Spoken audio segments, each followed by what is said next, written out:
All right, folks. Well, again, I can't see you, but you can see me. And hey, maybe next time, I'm actually pretty certain that we will be doing a live presentation next time this comes around. So, coffee and donuts will be next time. I promise that. So let's get started on the next portion of the presentation. Again, I want to encourage that, Chris, as we go through the BMPs, there'll be times for question and answer. We'll be talking, be asking things like what's wrong with this scene. So please, don't be afraid to use that raise hand button and share your thoughts when the time comes. So I don't think I exactly explained everything that we're going into. Let me just do another brief overview of what this next section is going to be. So let's just the first slide here. So in this next section, we're going to be going over the construction general permit. And this is where our NDEP inspectors are going to be explaining some details on how to actually complete the online paperwork. So that's really important for those of you who do this on a regular basis. So we'll be going, through all of that aspect of it. And then we're going to be going into the depths of stormwater BMPs. Chris will be leading that. And then we'll also be talking about SWPPP, stormwater pollution prevention plans, and again, NOI and NOT procedure. And so with that, I'm going to give this over to Michelle. Michelle, you can, I think, share your screen and it should just pop up.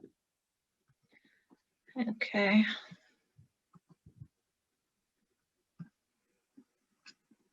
Here we go.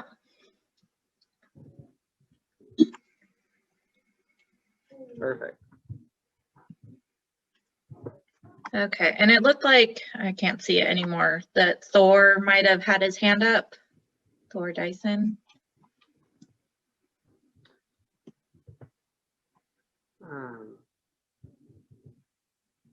I don't see that person. Okay. Oh.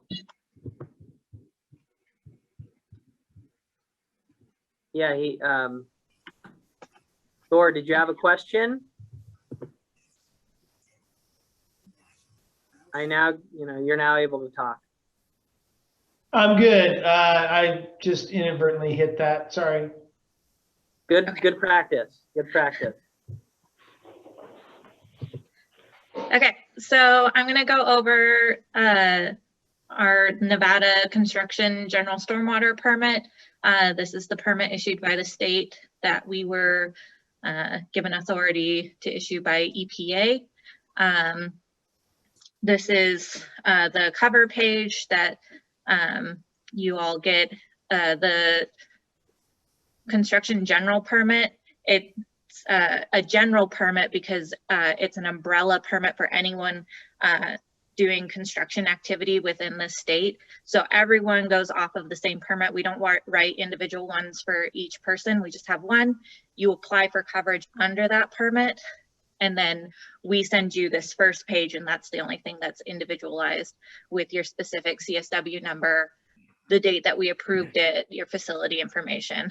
One thing that we get calls on a lot now, you can see that the permit shall become effective on January 5th, 2015. So that's when we first issued this iteration of the permit. And it says that it expires January 4th, 2020. So that was last year. It has been administratively continued. So this is still a valid permit. Ignore that date. You're still good to go. When we put out the new permit later on this year, if you have a permit already with us, we'll send you a letter to renew under the new permit so that you're aware that there's a new permit with some new requirements. And if you apply for a notice of intent after that new permit is out, you'll just get put in under that permit.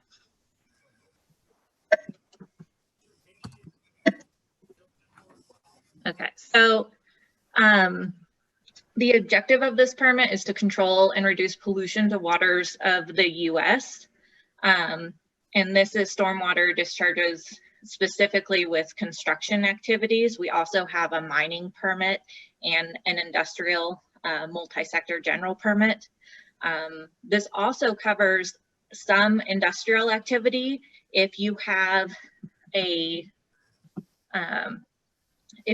plant or operation set up for just that one site specifically, then that will also be covered under your construction stormwater permit. If you have like a batch plant that operates for multiple construction sites, then that will actually fall under our multi-sector general permit and not the construction permit. And the way that you control and reduce pollution is through the use of best management practices, or BMPs. I skipped one. Okay, so the three really critical parts of this permit to permittees, for permittees, is your SWPPP, your Stormwater Pollution Prevention Plan, best management practices, BMPs, and inspections. So the SWPPP is something that you will create before starting any construction. You'll think about your site and you'll create a SWPPP as outlined in the permit. We have a SWPPP template that you can use on the NDEP website, and that will hit all the marks that you need. And the important thing to remember about the SWPPP is that you need to amend it, update it, and revise it as you go through construction. This should not be something that you make at the beginning of construction and then never look at again. It should reflect what's going on at the site at all times, and what's going on at the site should be reflected in the SWPPP. So remember to update those. For BMPs, these should be installed before starting construction activities, so you're ready to start controlling pollution off your site right when you start. These need to be maintained and repaired as you go through construction, and if they aren't working the way that you want them to, or you notice problems, then you need to add BMPs or revise them, and then reflect that back in the SWPPP. And then the really important thing for permittees to do is inspections. That's how you know your BMPs are working. That's how you know if they're broken. And these need to be done, or inspections need to be done per the permit once every 7 days, and after every half-inch or greater rain event, according to the state. I think Truckee Meadows has some additional requirements that they require if you're doing construction within their MS4.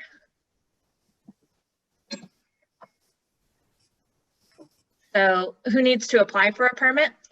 So EPA originally broke this out into large construction activity and small construction activity. So large construction activity is disturbing 5 acres or more of total land, and small construction is disturbing 1 to 5 acres of total land, or disturbing less than 1 acre, but it's part of a larger common plan of development or sale that's going to ultimately disturb more than 1 acre. In Nevada, we just issue 1 permit for all of this. So our construction permit includes both large and small construction activity. We also in Nevada have a need to talk to us if you have a project that's less than 1 acre in size, but within a 1/4 mile radius of the waters of the US. So if you have something that's really close to a river or creek or stream, tributary or lake, you should give us a call and ask and tell us what's going on there, and ask if you need coverage, just so that we're really making sure we're protecting those waters of the US. We can also have you pull a permit if you have a project that's messy. It doesn't really meet the other requirements, but we've been getting complaints or there's problems going into an MS4, we can require you to get coverage as well. That rarely happens, but we do have that authority. So the overall permitting process is, once you have determined you have a site that meets our requirements, you develop your SWPPP, your Stormwater Pollution Prevention Plan, and that happens before you go to our website and submit your notice of intent. This is an electronic form. It's on the NDEP website, and Christy will talk more about exactly how to do that and the steps that go into that later. At the end, you'll get a certification page, which you'll print and sign with a wet signature. We need that original wet signature. It can't be a copy. It can't be emailed to us. You have to mail that. And you also have to submit a $200 application fee. And that can be submitted by check through mail, or we have e-payment. You should submit your NOI at least 14 calendar days before you start construction. We have a 14-day calendar day timeline to get an approval letter turned around to you, and you do not have permit coverage until we send you an approval letter. So just submitting the NOI or finishing it on the website doesn't mean you have approval. You don't have approval to start until you get that approval letter. And we're normally faster than the 14 days. And if you need something turned around quicker, you can call and talk to us, and we will try and accommodate that. So after you've got your approval letter, you need to post, you have to have a sign on all construction sites listing your site ID and who the public and us and NDEP can contact if there's issues with stormwater at the site. Then you install your BMPs. That's really important. Make sure that they're installed before you start construction, and then as you go along. During construction, you may get site visits from NDEP, so Christy or I. The city or county might stop by to do a stormwater inspection, so just be aware of that. They will be unannounced, and because we want to see how your site looks on a day-to-day, not when you make it pretty for us to come. Once you finish construction, you need to do permanent stabilization before turning in a notice of termination to us, and that can be done on the NDEP website, and we'll talk about notice of termination a little bit later on, and permanent stabilization. So updates to the 2015 permit from the permit that was in place before. So you all should be pretty used to this by now because it's been 6 years. We do not offer small site waivers anymore. All sites over an acre must submit an NOI. We don't do any waiver processes. Either you qualify for the permit or you do not qualify for the permit. Your SWPPP must be completed before the NOI is submitted. You have to have your signage up showing your CSW number and contact info. You have to designate a stormwater team in your SWPPP. So that stormwater team is whoever is going to be doing your inspections, whoever's doing the BMP replacement, installation, that kind of stuff. So that needs to be in there. Your NOI needs to be submitted 14 days prior to disturbance. And if you don't get that approval letter, you aren't approved and you're doing work without a permit. You can get enforcement actions done if you do that. Long-term stabilization has to be achieved before we will approve a notice of termination and terminate your permit coverage. We have a change, we can allow a change of operator. It must be submitted in letter format, and I'll talk about that later on. If you have a change of owner, that requires a new NOI to be pulled and an NOT to be submitted from the original owner. And the really important thing to remember is that non-stormwater discharges may not be covered under the stormwater permit. You may need coverage separately. It could be the de minimis permit is listed here. It could be a temporary permit. So if you have a non-stormwater discharge that you are wondering if you need separate coverage for, you can call the Bureau of Water Pollution Control, which is where we are, and we have a permitting branch that can help you with that. Okay, I think this is Chris's time now.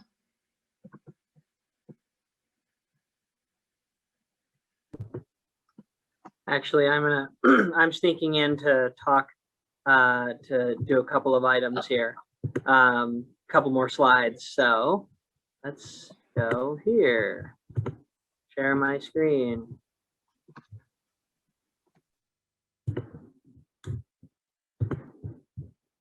There we go.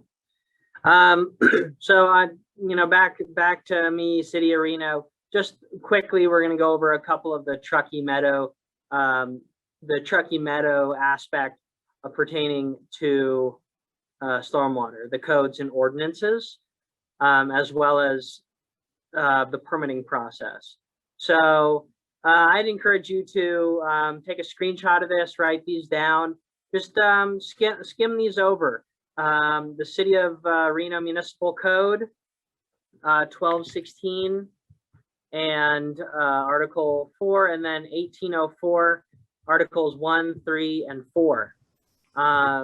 Those articles are natural resource protection. Number 3 is grading, erosion prevention, and sedimentation control. Number 4 is hillside development. And so, it's really good to get into the regulations and make sure that you understand everything that is required if you're designing, whether you're a designer or whether you're a contractor out there. And then here we are, the City of Sparks, the City of Sparks, Municipal Code 315 through 1375. So take a look at those. And then the county has code regarding stormwater in the code 1223. Hey, Daniel, looks like Walt West has his hand up. Yeah, I see that. Okay. Hold on 1 second.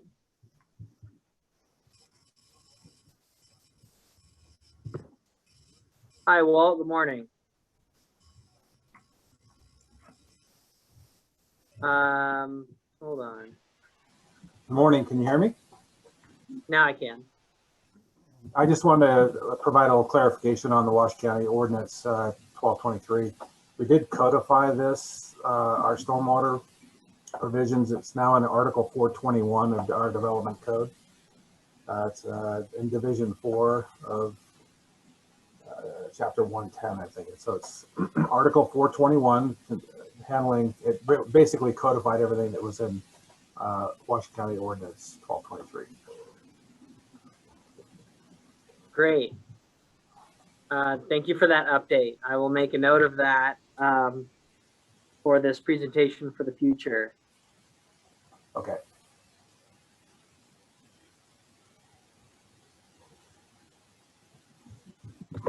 All right.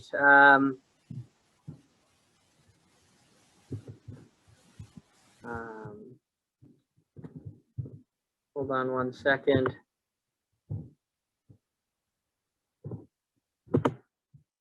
Okay, there we go.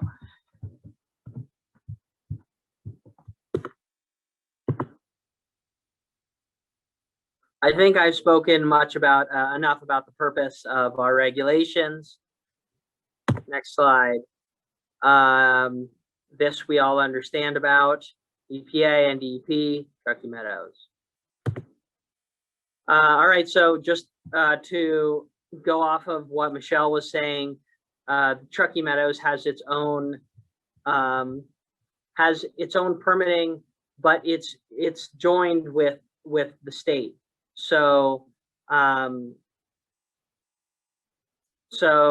essentially, permits are required for commercial industrial establishments to discharge to the storm sewer system. And then construction permits are required for grading, site development, building site drainage, or encroachment plan over 1 acre. And the stormwater is built into the permitting process. So it's not actually a stormwater permit. It's going to be a building permit. And I will point out that there may be, depending on your site, a post-construction stormwater quality management plan or revegetation plan, depending on the nature of your site. So this is just an example of what your typical grading application will look like for the city of Reno. And there on number 6, you can see that a copy of the NOI application, the application fee receipt or exemption approval letter from NDEP is there available and provided in the application. And so Sparks and Washoe County will have their own applications, but I'm not going to show them at this time. But it's all built in together, so you'll know that you have to stop and make sure that you get that NOI. All right, I leave it up to you, Chris, to share your. Let me share my screen here.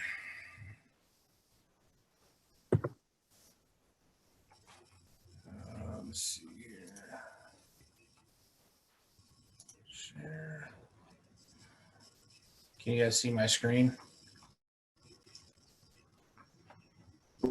Yeah, but you'll want to, get it into presentation mode. I got that, buddy. So I don't know about you guys. You're lucky. I hate looking at myself on Zoom calls. But anyways, we're going to get into some fun stuff. We're going to look at some BMPs or best management practices. And this is more of like we're going to go through and look at photos and whatnot and just kind of have a discussion. So please, if you guys have questions while we're doing this, please feel free to raise your hand. And then I think we have a Q&A session after this to discuss it further. So with that, we'll move on.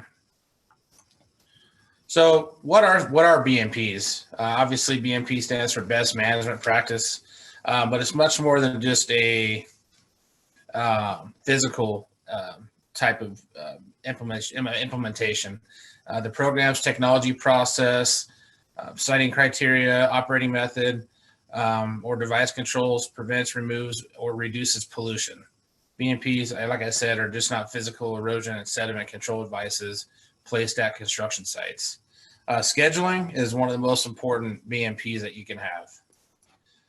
So when we look at construction, for example, what do we have when what do we have on this earth that happens before we tear it all up? And pre-development, you have vegetation and natural surfaces. The roots in that will hold the soil together and prevent erosion. The natural vegetation will slow the flow as it goes across the earth and makes its way towards either a river, stream, or lake. It filters and traps sediments, allows water to evaporate, and allows water to infiltrate, percolate under the ground. So that's if we don't disturb our precious earth, those are the things that naturally occur. So after construction, post-development, you have changed that to paving, concrete, and impervious surfaces, which are going to increase your flows during rain events, and more of that precipitation will end up in our lakes and streams while it carries those pollutants and is not percolating into the groundwater either. So like I said, it decreases the natural vegetation, higher peak flows, greater runoff volume. I kind of already discussed those. There's more frequent runoff, more runoff events per year, and an increase in erosion potential and pollution transport. Daniel brought this up earlier. This is the construction field guide, has some good BMP ideas in there. As most of you guys know, I see some contractors, consultants out here. When it comes to doing a construction site, they're very unique to each specific site. So because you use a silk fence or hay bales or whatever for a BMP on one site, does not mean that's going to work for that on another site. So this field guide is pretty good. This is another resource for you about LID, low impact development, that we have out there. And Daniel is doing a training class on this next Monday, Tuesday, June 28th and 29th.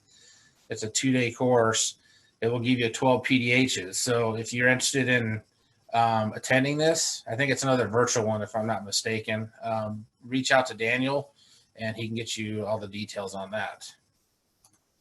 And then we have the Truckee Meadows Construction Site BMP Handbook, another resource that we have at your disposal to help you with choosing the correct BMPs.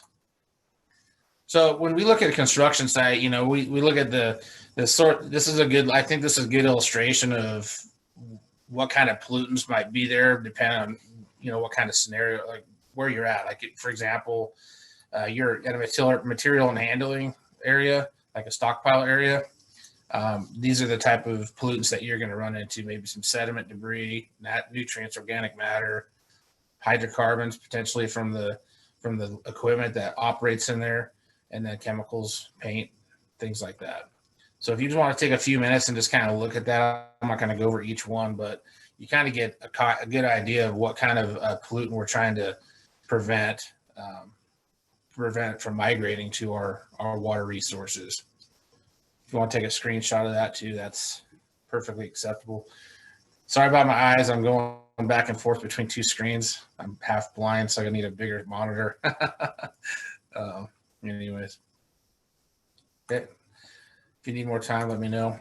So pre-construction BMPs, this is stuff that's not obviously physical. I mean, in order for this thing to work properly, you need good planning. If you don't have the planning on where you're going to install these BMPs, you're going to be at a disadvantage. And then scheduling for the, whether it's the purchase of the BMPs or a time frame of when these BMPs are going to be installed, also come into play. And then you have to evaluate your site, of course, to see, hey, is this going to be feasible? Is this going to be an effective BMP? Do we want to throw a straw wattle at the base of a 2-to-1 slope? I'm not sure. So those are the things you kind of think about in the pre-construction phase. So in this picture over here, there's a thumbs down here, and I kind of want to open this to conversation perhaps, because I know this, I think I may have taken this photo back in the day, but we're talking about minimum disturbance. So, hey, the permit says, create the construction stormwater permit wants a buffer, a vegetative buffer, if at all possible, on areas below the construction site. And in this case, if I recall, the Somerset division put some fill material in here, and then this is like when the crash of the housing market and the economy happened between 2008 and 2011. And you can see from the sign down, there's like a small slope there, but then to the right of that, you see all the vegetation. So I think without knowing exactly what happened here, it may be a thumbs up or a thumbs down. Is there any thoughts on that from anybody? If so, you can just raise your hand. If not, I'll continue. Okay. So this is a good pre-construction resource to preserve our existing vegetation. Basically, on construction sites have a lot of workers, and some of these guys aren't aware that, hey, I'm not supposed to take this tree down. So the use of this orange fence for perimeter not only preserves it, but it also hopefully prevents people from going in and damaging something that shouldn't have been damaged from the beginning. And I can't see Daniel. How do I see like anybody raising their hand? Because I've lost that screen somehow. Chris, it looks like there's another Chris on there that has raised his hand. Okay, so if you guys can, if Daniel can man that would be great. I can't see it. Okay, I will. I'm going to, it's really hard to see. So I'm going to allow you to talk, Chris. If you still have a thought, you can unmute. Can you hear me? Yep. Okay, Chris Ennis here. So I was just curious, where that 5-foot buffer that you had up there, where did that number come from? That seems very arbitrary. And it's been a while since I've been at NDP, so maybe Christy or Michelle can chime in, but I believe it's in the construction stormwater permit that you should have a vegetative buffer, and maybe they can chime in and reiterate that. I know there's language in the construction stormwater permit that talks about this vegetative buffer when at all feasible.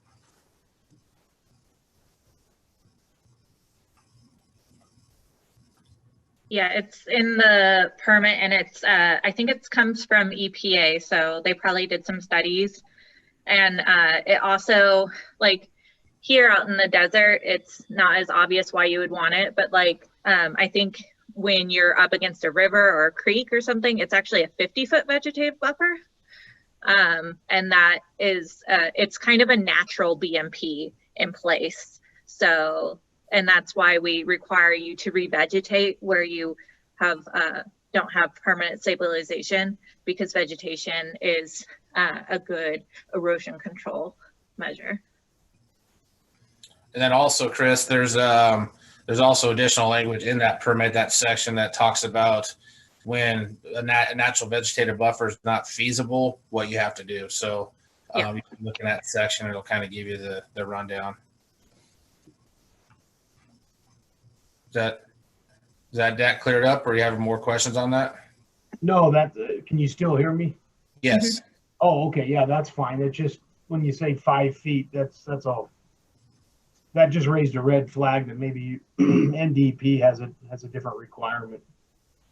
Yeah, maybe we need to re-look at that slide or that number there and adjust it. But thanks for bringing that up. Oh yeah, no problem. Well, it's become a huge issue out here where I work mostly, the 50-foot, and our DEQ is enforcing the compliance alternative calculations now and have to show the backup calcs if we infringe within that 50-foot buffer. So I just didn't know if that's what we were talking about here or not. Okay. Thank you, sir. So we already kind of went over this one. So we've got stockpile of topsoil. This is this particular job. This photo came from when they did the I-580 extension between Reno and Carson City. So they were basically clearing and grubbing and taking the first top section of the topsoil and stockpiling it in this area. And then what they're going to do is that they consider that good soil. So when construction's complete on areas that aren't roadways and they need to establish some vegetation, they'll put this good topsoil back over the top of that and then do their seeding procedure. I recall this one, the way they seeded this one is they used something out of Colorado. Some lady was designing you throw some riprap rock along the slopes, and then you put soil in between the rock, and then you hydroseed it, and it ended up taking really well. So is a pretty interesting stabilization technique. So for active construction sites, obviously prior to beginning construction, your BMPs need to be in place before you start doing ground disturbing activities. So we have erosion sediment controls, site stabilization, and pollution prevention.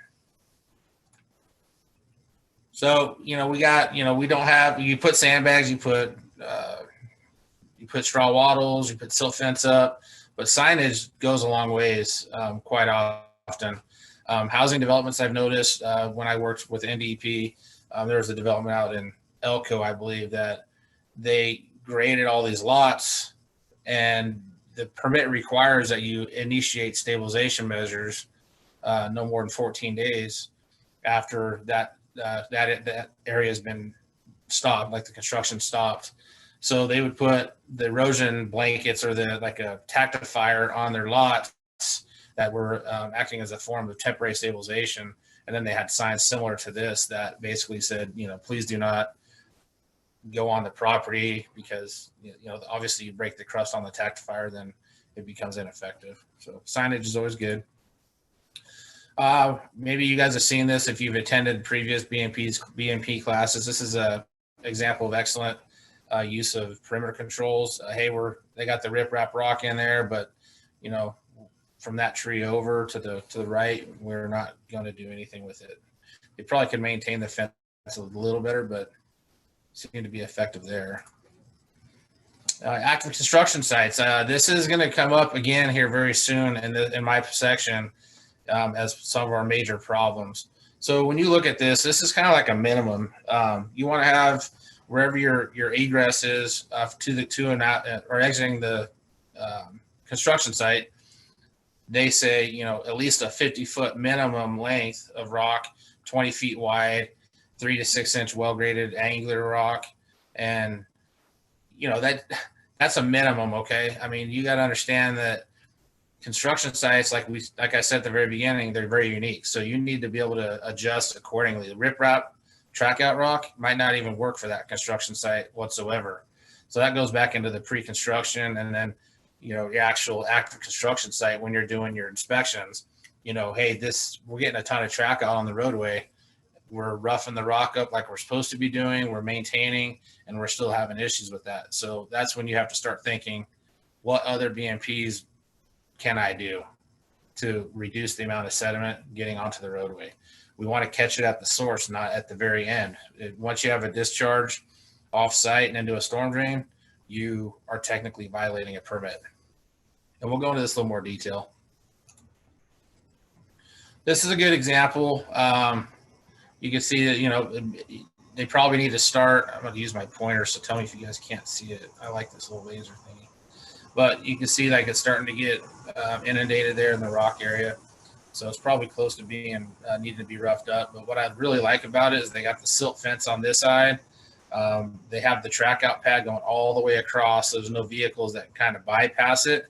You want to make sure that all vehicles are entering and exiting on the track out pad, not being able to bypass into the disturbed soil. And then they put the fences up for additional, I guess, security to ensure their vehicles are going in and out of that egress properly. I can't do that. Sorry, I'm trying to be able to, I can't get this pointer out of my, messed it up. All right, here we go. Sorry for the technical difficulty. All right, so this is an example of a very bad, as you can imagine, it's pretty blatant here. There's not even a track out. There's not even any track out stuff over here on the right. No rock or anything. They just go out and onto the roadway. And like I said, once that gets on the roadway, that's a problem. So we need to focus our attention on what's happening on the site and how we can reduce the track out. If it's a rainy day and it's real muddy, then maybe it's a day that we don't do construction. If it's a day that's just real dusty, you know, we may need to extend the rock. We may need to add additional BMPs such as rumble strips or tire wheel wash, something to that effect. But this is one of the biggest problems on a construction site that I've seen in my time. This isn't from around here, if you guys can't tell, but I think this one was pulled off the internet back in the day. But it's a good example of, you know, excellent BMPs and maybe borderline excessive, but it's doing its job. They put the silt fence up. When you're looking at the silt fence, you can look at, you know, a couple things. You know, this obviously is a little stream channel, which they have a nice vegetative buffer between the construction site and the creek or wherever that water is. They put hay bales as like a back reinforcement of the silt fence. But what you can see here is the silt fence has their stakes on the back side of the silt fence itself. And we're going to look at that in a couple slides ahead, but that's, in my opinion, a very good construction site. So we have, these are both good. You got riprap channels here. They use like a coconut fiber mesh, like matting up above. I don't know if they were planning on putting rock in that at some point, but that's an excellent temporary stabilization measure. And then on the right, they put the perimeter fencing on top, hopefully to prevent people from driving off that and destroying the slope. But it looks like, you know, there's some, it may have been sprayed with some hydroseed at some point, fairly close to when that photo was taken.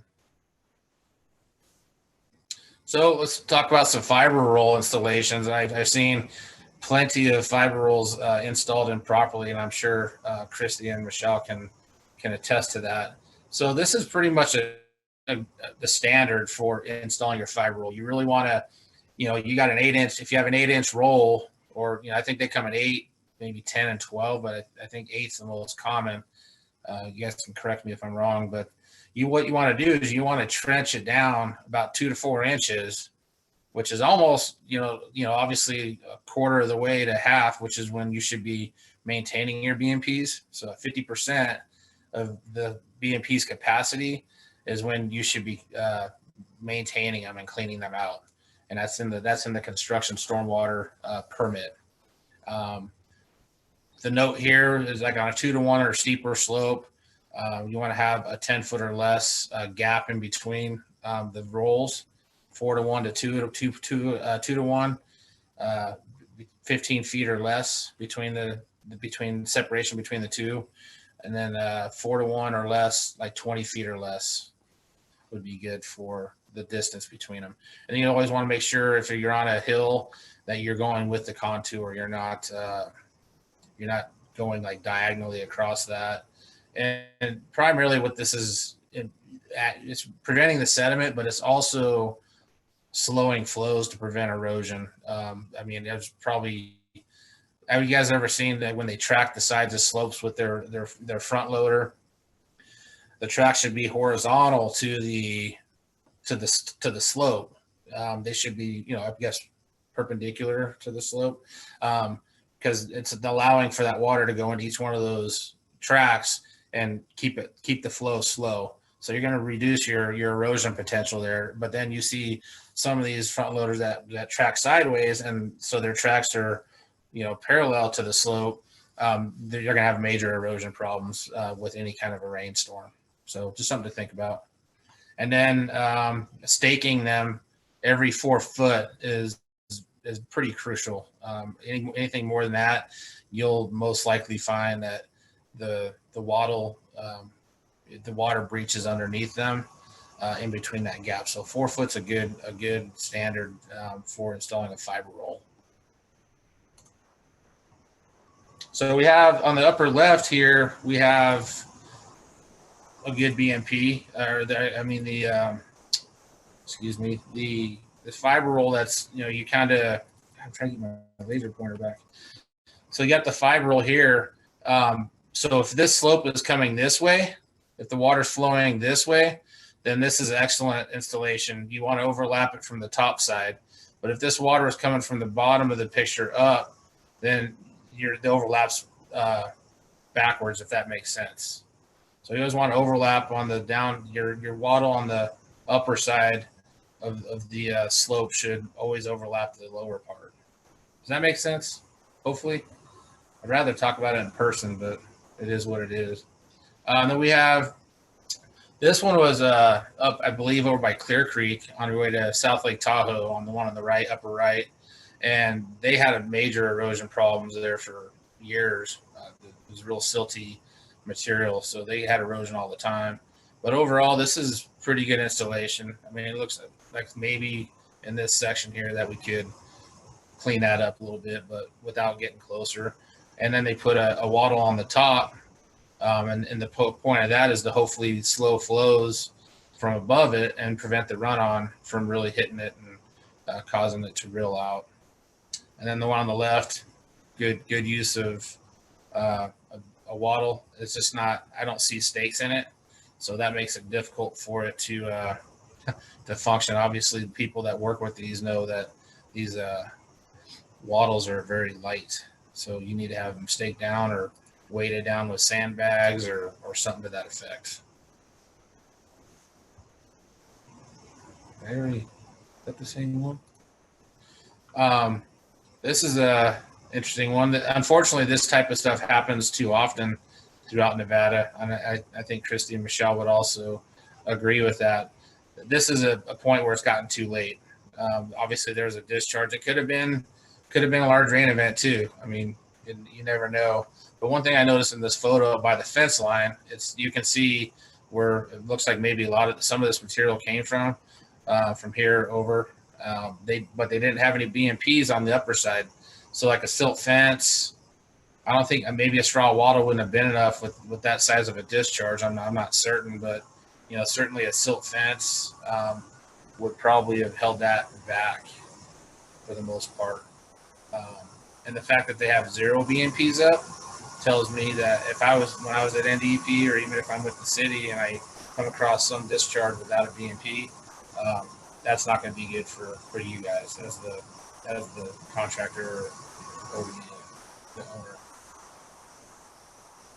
Pretty nasty though. All right, now we're talking about silt fence installation. I've seen plenty of silt fences. You'll see an example here on the next slide. But what you want to do is, with your silt fence, you need to stake it down on the downhill side. The stakes need to be behind the fence, and they need to be, about 4 feet apart on each one, 4 to 6. I mean, it depends on what kind of slope you're dealing with. But the key here is you want to make sure you trench it properly.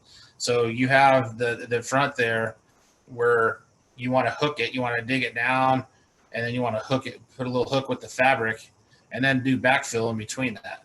And that's really going to hold that fence nice and tight. It'll look real good, and it'll do its job. I've seen them done properly, and those fences, even in winds, do pretty good. Although that is our big disadvantage, is the wind out here. So, unfortunately, we do a lot of maintenance and repairs on silt fence in Nevada.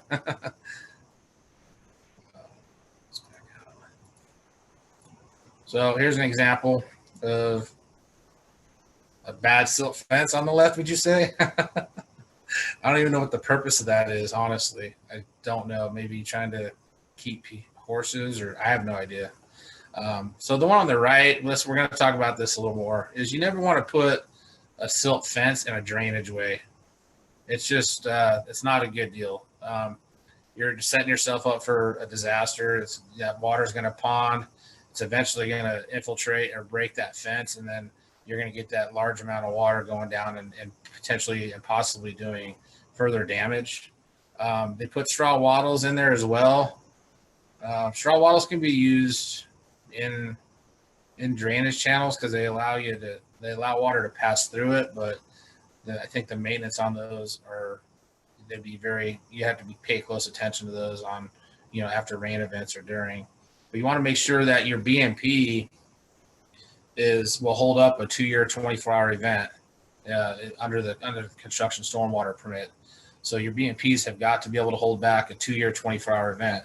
Now, if you have a much larger event, and a BMP fails, you just have to follow the requirements to maintain and fix those, like within the 7-day mark or prior to the next storm event, whichever is sooner. So my option, I mean, if I was able to, and I know maybe some of you contractors, I know I worked with Ryan with Granite and Tina Mudd and some of you other folks, but if it's possible to throw riprap in there as your BMP, you're allowing the sediments to filter out, and you're slowing the flows, which are what we want to do with these BMPs. So this silt fence on the left, it looks pretty good. I think that might be snow along the fence line, but it looks like it's holding up well. It's staked properly. Looks like the spacing is proper. It looks like it's trenched in, kind of at the bottom of the photo. The fence is wavy a little bit. So there might be a weak section there, but I think overall that one looks like it's really good. The one on the right, it's nice to see somebody there, hopefully maintaining and fixing that, which is what you should be doing on your weekly inspections. And documenting them, get them scheduled for repairs, and then most importantly, updating that in your SWPPP document, in your inspection report. And then one thing you want to do, like I said, construction sites are very fluid, so they're changing all the time, as you know. And you start with the silt fence, you may have to switch it up because it's going to affect what you're doing, or the silt fence isn't working. So if you end up changing your BMP to something else, then you want to make sure you update your SWPPP and the date you did it and what you did, and your site map, just to make sure you're compliant with all the state requirements. And they may go into that further detail. But so silt fencing usually should not be used where you can use like native materials. So this is the natural buffer that we talked about maintaining, if at all possible. If it's infeasible, then you, like I said, you need to follow the requirements and the permits on what you need to do. You don't want to use like silt fence up and down slopes, like I guess parallel to the slope. That doesn't make any sense to me. And then you don't want to use them above, like the uphill areas from bare soils. Now, the only thing I'll add to this is I basically say silt fence has no function up gradient for runoff. However, if silt fence is used above bare soil to prevent run on, then the silt fence may be appropriate. It may be acting as like a diversion, if you will, preventing that water from getting onto that bare soil or that slope can definitely significantly reduce the chance of erosion there. So depending on your site, I mean, if you are using the silt fence to prevent like a gushing, during a rain event, a bunch of water going down, that silt fence might be appropriate. But if you're just doing it for some reason, it may not be worth spending that money for a fence in that type of situation. And like I already said, you want to use silt fence across ditches, channels, or streams, across slopes steeper than 4:1, or in place of construction perimeter fencing. So I know Environmental Protection Services has done really good with their BMPs around town that I've noted. I see that a lot of times they'll put a fence all around everything, and there's sometimes I'm like, well, maybe you don't need it in that uphill side or on the side slope, and I almost think they're using that as a perimeter fence. But I mean, I'm not gonna complain about it. But if you might want to use the orange stuff on the up and down slopes instead of silt fencing. So obviously we know the difference between these two photos is they used the filter fabric and put some sandbags on the top. What I do like about that photo, and because usually these drop inlets have an opening on the back side of it, so sometimes if you don't have sandbags in the curb and gutter, then that water that runs down may bypass that filter fabric and go directly into the drop inlet from the backside. So they put the filter fabric over the top, so that fabric is covering that hole. So when there is a rain event, then hopefully the sediments will be captured within that. I mean, it'd be ideal to throw a gravel bag also in the curb and gutter, just to allow further sediment removal. It'll be a lot easier just to grab a shovel and grab that sediment from there, as opposed to replacing that filter every week. So the one on the right, violation. That's all I can really say. And they put it, I mean, then they have their egress or an access point right on top of the drop inlet. It just doesn't make any sense whatsoever. Obviously, it may be infeasible, but it might be also better to block off an inlet completely if you have no choice but to have this type of a situation. But my experience is that there probably could have been a different access point than that one. So we got sediment traps and basins could be a very important tool on your side, if it's possible to fit one on your construction site. The one on the left, obviously there's been some re-veg happen. They got the wattles in there, and it looks like that pond or that sediment trap or basin is working very well. The one on the right, obviously, I mean, I think if we were in a real presentation like live, I would ask you what could have been done here. So I'll just tell you, it looks like it's a sediment basin. They had like a gabion rock like dam to filter out anything prior to discharge, but because they didn't maintain the basin or the trap, it then made a different water course and carried sediment to the right of the original BMP. And so it's very important to maintain your sediment traps. When they get 50%, they have to be cleaned out. So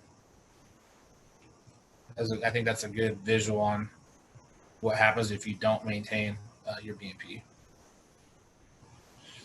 Here, we had conversations back. This is active construction stream crossings. And if you guys, look around, it's probably South Reno.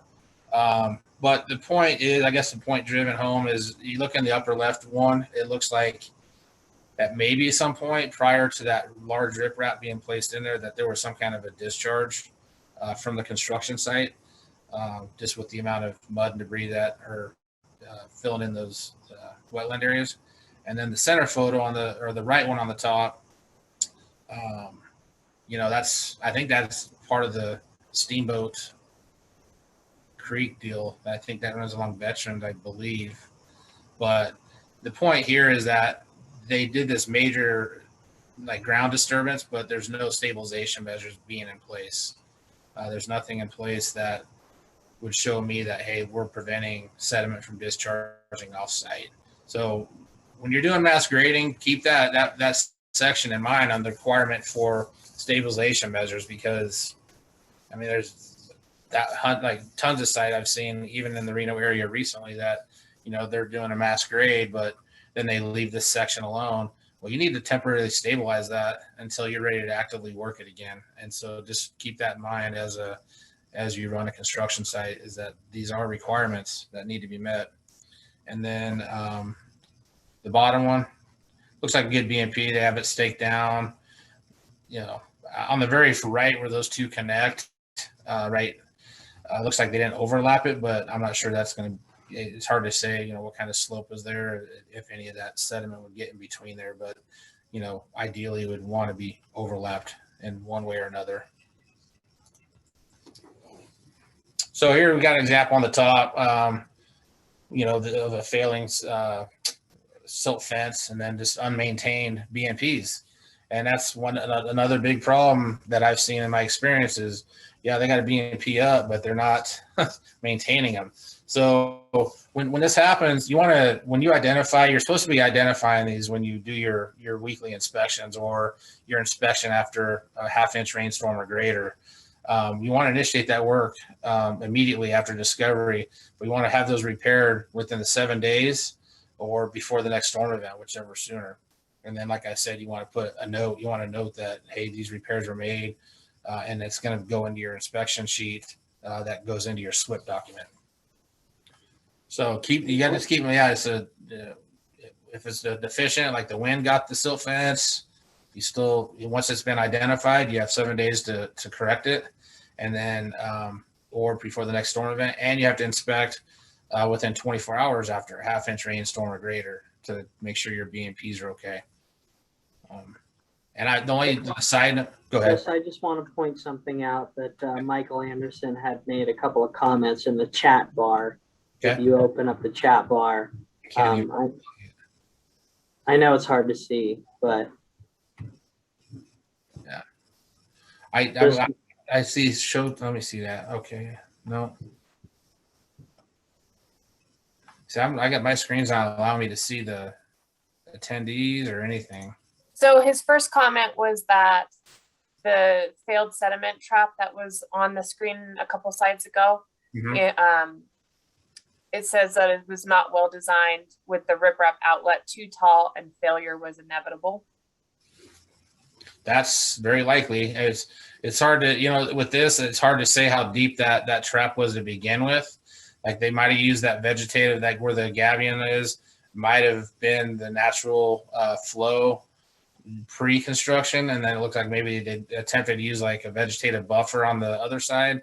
But yeah, I agree. That is pretty, pretty high there for sure, but definitely a lack of maintenance, I think, on, cleaning that out. Like I said, I don't know how deep it was, but I agree with what he said. And the next comment is regarding the spillway pictures.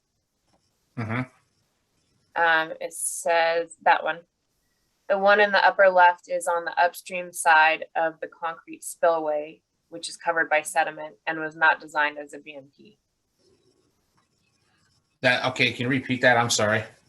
The one in the upper left is on the upstream side of the concrete spillway, covered by sediment, and was not designed as a BMP. Oh, okay. Yeah. He says, I recognize the site. Okay, that's good. No, that's good. So the sediment's actually coming towards the riprap, or is that? kind of what we're thinking? Correct. Okay. All right. No, thank you, Mike, for that. I appreciate it, because me and Dad I was talking to Daniel about it yesterday. I'm like, I don't understand this one. So thank you for that insight there. Is that part of the Southeast Connector? Or is that over in Sparks? Huh. Anyways, looks like Southeast. Thank you for that. And then, so that everyone over It's that. the Double Diamond Detention Dam. Oh, okay. That area is covered by cattails now. Gotcha. Okay. Cool. So I'm on a side note with what I was finishing up on this SWPPP repair, and Christy can attest to this, is the one strong recommendation I would give you guys as contractors, or if you're, a SSW, a certified erosion sediment stormwater inspector like me, or a CPESC that designs the SWPPP documents, make sure that your inspection reports are not falsified. Right, Christy? That will get you certainly into a lot of trouble. So just make sure you're accurate on your inspection notes. I was briefly going it, but I won't give you details. But basically, we found an illicit discharge in the state of Nevada, and they didn't have BMPs in place, and it discharged to a river. And in that, we went out there and did our investigation. I think I was with Christy then, and we reviewed their SWPPP documents and their inspection reports, took photos, things like that. And long story short, when we started doing enforcement on this, that inspection report that I had taken a photo of previously was much different than what I took a picture of. So they, I had evidence that they had falsified a document, and that didn't help them when it came down to the enforcement sector. So just keep that in mind. Just keep it legit, keep it honest. Yeah, this is a good one. We'll talk about this. You want to stake down porta potties. Okay. I mean, obviously we all know we live in a windy area, and this happens, and this is right next to Steamboat Creek. Very, pretty close to Steamboat Parkway and Veterans area is where this photo was taken. But yeah, it's right next to the creek there. So make sure you're staking these down when at all possible. So this was something that happened. My old colleague at NDEP said that EPA came in and was doing an audit, and they came across this job site. I think you all know what the problem here is. No BMPs, very poor housekeeping. And so EPA is like, EPA and NDEP were like, hey, this can't happen. This needs to get cleaned up. And this is what the end result was. So very important to keep your construction sites clean at all times. Keep them free of debris. Keep your porta potties staked down. One other you have a contractor, if you're in the housing construction business, all the guys that do the stucco and tile, they have to have a clean out for their area. They have to have a designated area. They can't just wash their equipment and whatnot right on the lot. It needs to be kind of like similar to a concrete washout area. It needs to be designated, or else you're going to end up getting yourself into some trouble. Excuse me, I got like a frog. I'm going to get a drink of water real fast here while you look at this picture. And like I said, this would be another one that you tell me what's wrong with it. Looks like the drop inlet BMP is good. The dumpster's okay. But the biggest issue is we have a unstaked porta potty right on top of the drop inlet. That's a no-no. Yeah, find another spot for it. Not right on top of a drop inlet. I mean, that's fine at the time being until it discharges, and then now you have a violation of the Clean Water Act and all the state and city permits, county permits. So just be mindful where these things are being placed, and try to place them away from drop inlets. To give an example of bad housekeeping, or trying to be good housekeeping, but just not maintaining the dumpsters. They're not being cleaned up. They're not being picked up frequently enough. This happens a lot as well. Just make sure that you, especially in this type of environment, housing, you want to make sure that these dumpsters are being picked up appropriately and on time, and you're not dumping a bunch of liquid waste in there that may cause it to drag out on the roadways and things like that. So keep your job site clean. Another couple good examples here of what not to do. We got a good paint wash area on the upper left here. Looks like it's got good containment. I can't see the ground there, but overall looks good. They have it labeled as latex paint washout. That's great to have a label. You need to have labels.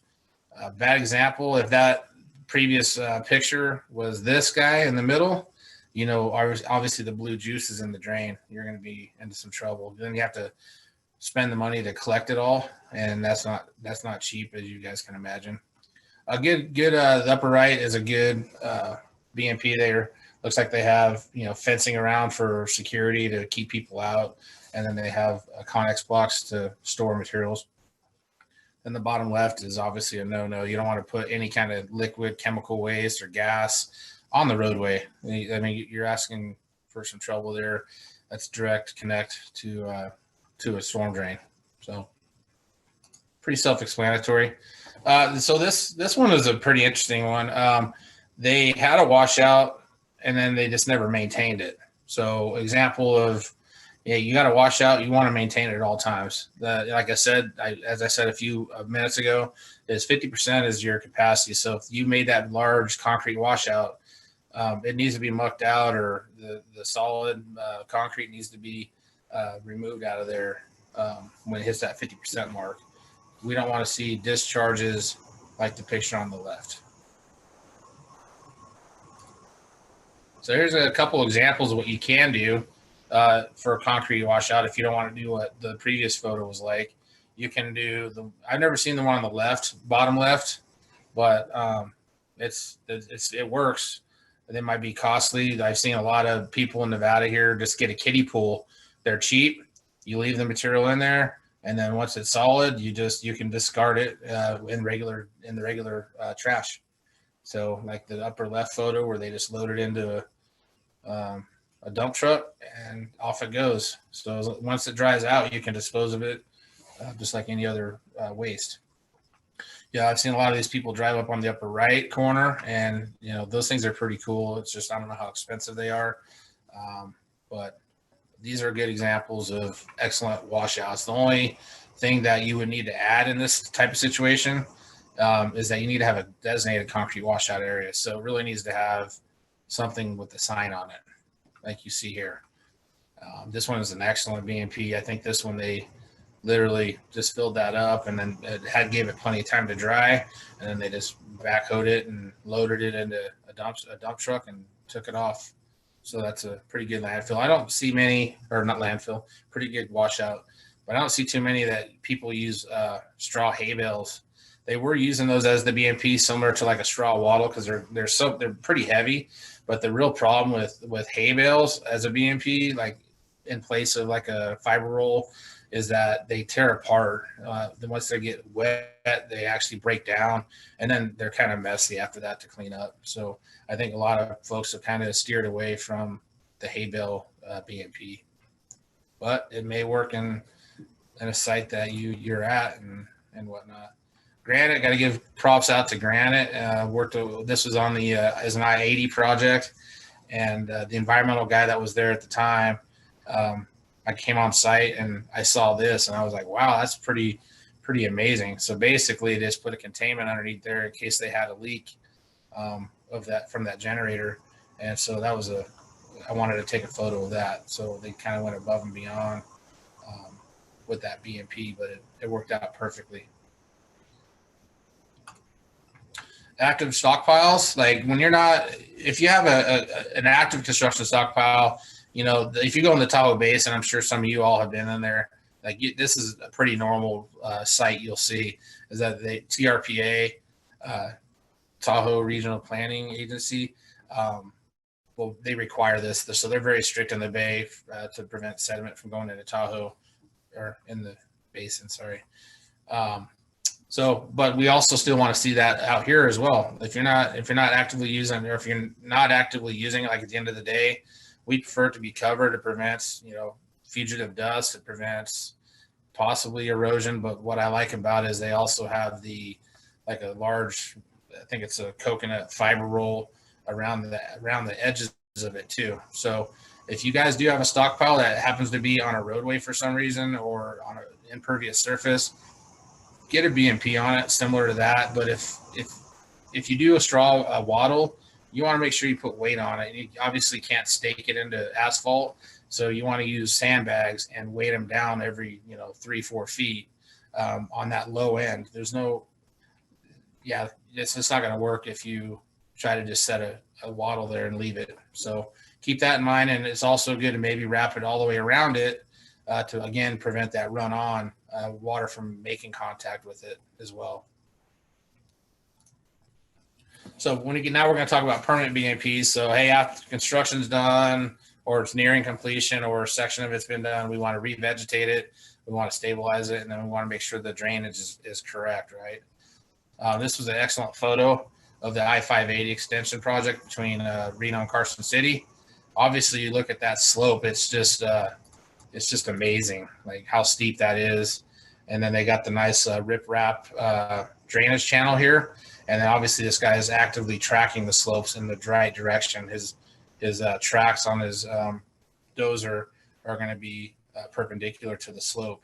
And what I really like about it is they're already starting to stabilize on the top here.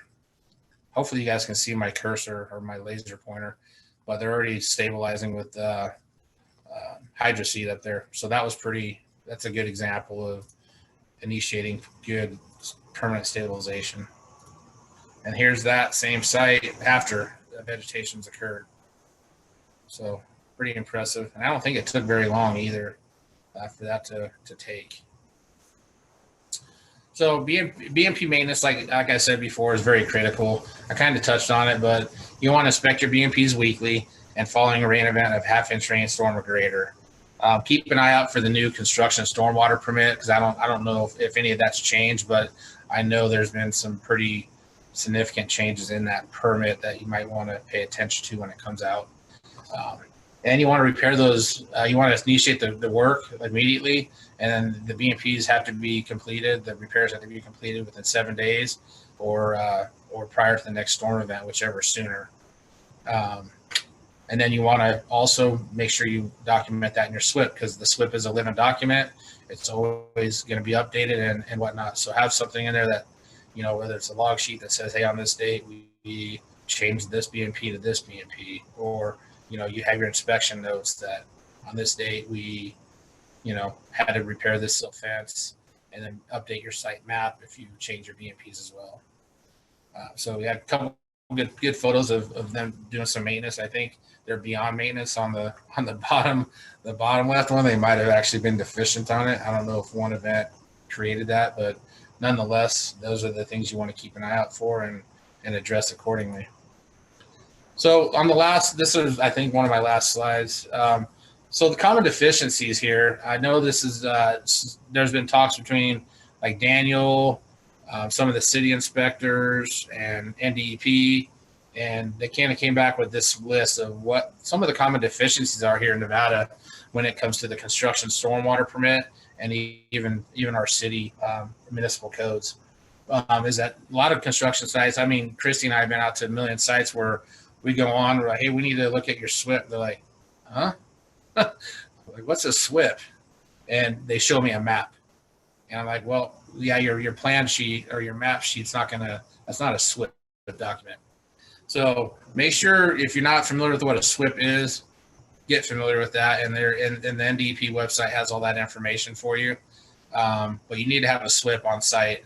And like I said, it's a living document, so it's always going to change as the construction changes. The SWP map is not updated. So like I said, hey, we got rid of the silt fence. We put in a straw wattle. That needs to be documented on your site map. If it's not, then you're deficient. So keep that in mind. Your notice of permit coverage is not posted. So the construction stormwater permit requires that you have a sign posted up at the site that has your CSW number, has the SWPPP contact name number, and I think maybe the name of the project, but you can look at the minimums there on that. Track out, that's in my opinion, the biggest deficiency out of all the deficiencies, in my opinion. It's either drop inlet protections not being maintained or it's track out. And as you guys know, I'm pretty sure you're shaking your heads up and down like, yep, that's it. One problem with that is, track outs, that's the track out should be minimized on site. So what we want to do when there's a track out issue is we want to say, okay, why are we getting so much track out? Is it the traffic, the truck traffic? Is our apron or our track out pad not long enough? Is it not being maintained? Maybe we need to use a larger rock. Our vehicles bypassing somehow. We got to look at what's happening on site in order for us to eliminate what's happening off site. Once it gets out there, it's only got one more move, and it's to the storm drain. And once it hits there, now you're in violation. So things to look out for, you want to make sure that you have a sweep route if you do have fugitive dust out there or sediment. But we want to focus on what's happening on site. And whenever feasible, we need to beef up BMPs. It might be a combination of a rumble strip with the track out pad. It might be something completely different, like a tire wheel wash on site. And then the problem with that is I've seen a tire wheel wash and then rip wrap to tire wheel wash to dirt to the roadway. And so they didn't extend their track out pad all the way to the end of the construction site. So they just immediately picked up mud and carried it right off site. Pretty simple things to think about. But one thing I wanted to point out with this, I've seen a lot of this happening in Reno, and it's going to be stopping, is the use of water trucks spraying down the whole roadway. Okay, you can't do that unless you have a way to collect all that water and dispose of it properly. So I'm going to, basically contractors have been using water trucks to wash the streets down. There's no BMPs that will filter out all the fine sediment in that roadway. Obviously, street sweepers come by and there continues to be a track out issue. Those fines are so small, those filter socks and whatever that are covering the drop inlets are not going to filter out those fine sediments. So the way I'm going to read you an excerpt from the construction stormwater permit, it is section 3.5.3.4 in that state permit, where sediment has been tracked out from the site onto the surface of off-site streets, other paved areas and sidewalks. The deposited sediment shall be removed by the end of the same workday. By the same workday in which the track out occurs, or by the end of the next workday if the track out occurs on a non-workday. Track out shall be removed by sweeping, shoveling, or vacuuming these surfaces, or by using other similarly effective means of sediment removal. Hosing or sweeping tracked out sediment into any stormwater conveyance without appropriate control measures in place is strictly prohibited. So basically what that's saying is, in discussions with NDEP, and Christy, you can correct me if I'm wrong, is I don't know of a BMP out there right now that would filter out the fine sediments. So the only way you could wash the streets down, like the way I've been seeing it, it's not just a dusting. They're not just like applying water down to prevent the dust. They're actually using it to wash the streets down, and they're using high pressure to do so. And that's just not acceptable. The only thing that they could do is they could wash the street down and collect it all with a Vector truck. That would be the only other way. And then if you have a sediment pond on site, on your construction site, you could discharge there. And Chris, that's a great point, that it does say that appropriate BMPs have to be in place, but exactly that. None of the BMPs that I am aware of remove those fine sediment particles. So if you're power washing down the street, you're not going to have a correct BMP in place, even if you have a drop inlet protection in place. Cool. Thanks, Christy. So with that, hopefully that kind of makes you think a little bit about the track out. But I'm working with a local place that has a real track out issue, and they have a street sweeper running 24/7 while they're in operation, and it's still not doing the job. Vehicles pass and there's dust flying. And so, I'm like, well, we need to reevaluate your on-site BMPs. And and see what we can do there. Obviously, construction sites, you're going to have track. I mean, it's part of the business, nature of the business. I get it. But when you see that much track out, the use of water like that is not going to, it won't fly here in town anymore. If you guys are on a housing development around here or a construction site that has been doing that, just be careful moving forward, because that is changing. And we will be enforcing upon that at my level, at least. So washout controls are not provided. So the people are just, like I said, not utilizing a designated area for their concrete washout or stucco, whatever it might be.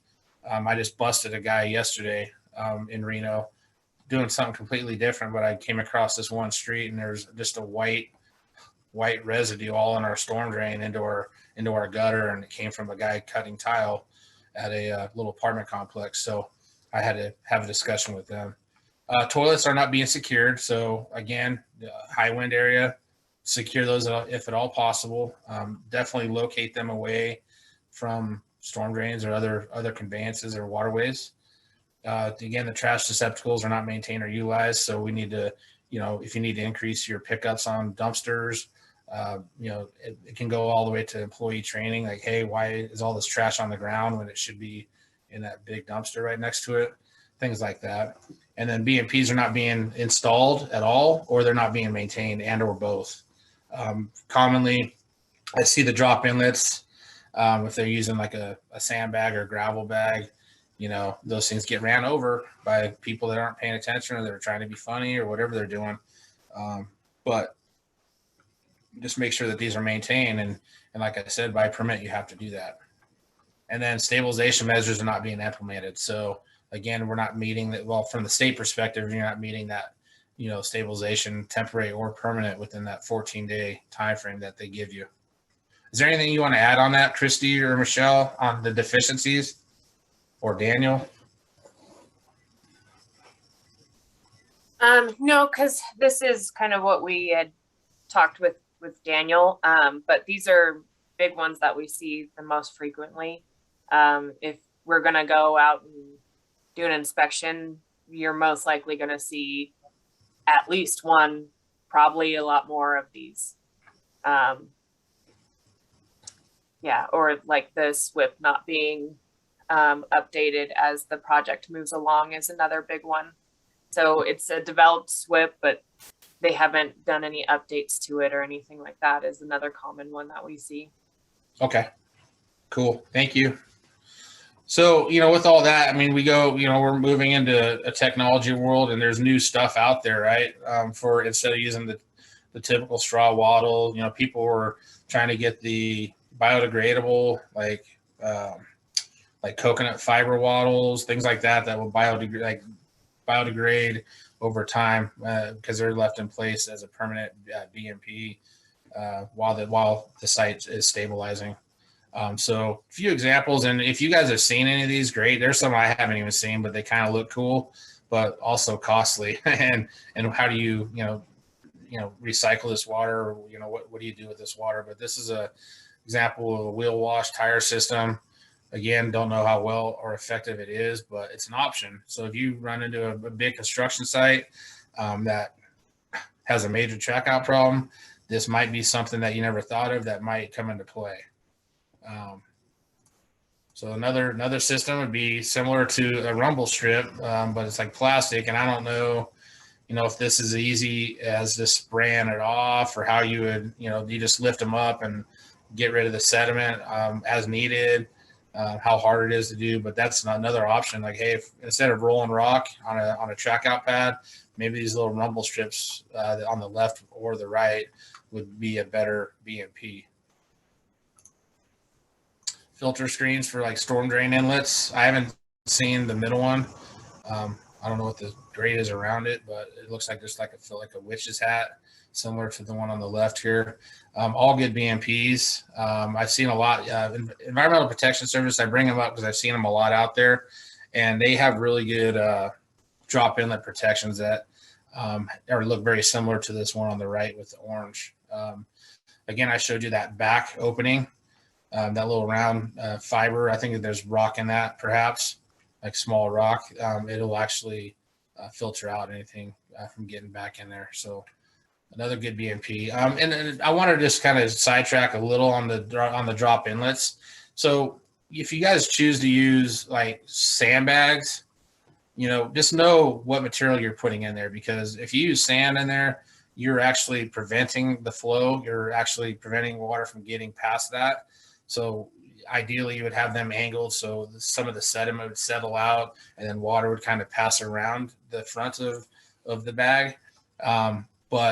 Or they use sandbags for velocity dissipation devices. So if you're on a steep slope, you angle these bags, however 20 feet or whatever, and it helps slow flow prior to getting to a drain and allows for sediment separation as well. Ideally, you can use a small like pea gravel or a little larger rock, and that's going to allow water to filter through that bag while also keeping some of the sediments out of it with the bag itself. So just something to think about as every sandbag is not the same sandbag. It just depends on what material you have and want to use in there. So here's I've seen some of these new ones here on the left. They're like pre-filled or they're fillable socks. And like I said, you can use like a rock or you can use some other kind of material in there. But what has been nice about the ones I've seen, at least, is they're pretty durable. And I don't know, I can't remember if Granite got some of these at some point. Ryan might be able to chime in on that, but I know that they worked really well. So they weren't like your typical straw wattle. It was, the material was a lot stronger and they lasted much longer and I believe that you can even run over these and they'll kind of bounce back. So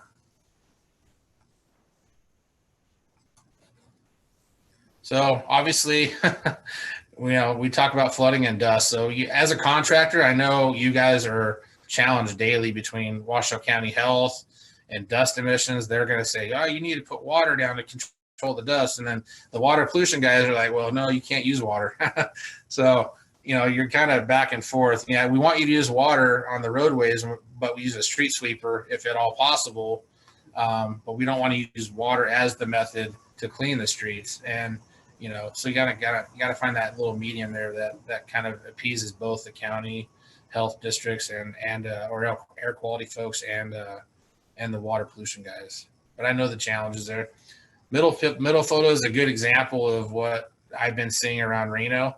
This guy looks like he's just doing the main spray, but literally they use their side ones and it's like they're pressure washing it to the curb and gutter. And that's what we're going to be enforcing upon moving forward.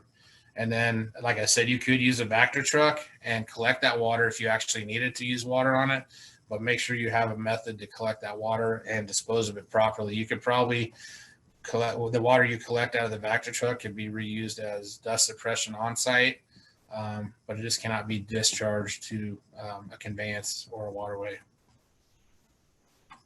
And I think there's a Vector truck out or a street sweeper out there that I heard about recently that instead of doing a water and vacuum and brush system, that actually uses like air shoots it backwards somehow and right next to the vacuum. So it'll get all the real fines that get in the asphalt cracks.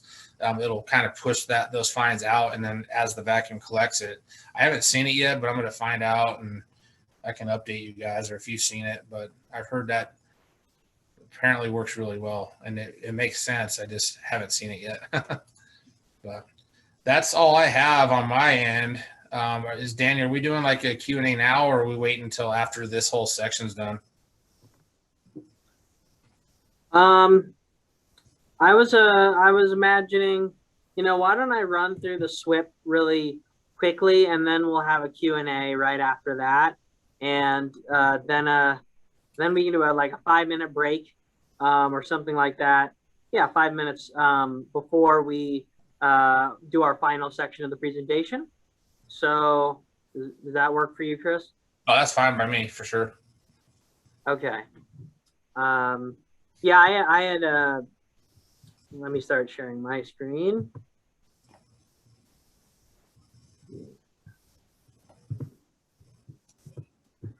I had posted to the chat that people can post questions down there if they have anything that they want to talk about, or experiences they want to share in the Q&A. So that opportunity is there. Yeah, it is. It is a little hard to see the comments. Yeah. Anywho, all right. I'll go through this quickly, given that we've there we are. Given that we've really spoken about this quite a bit.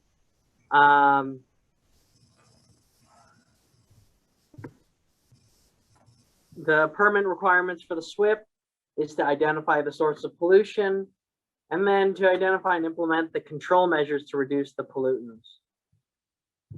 A lot of this is information we've already spoken about.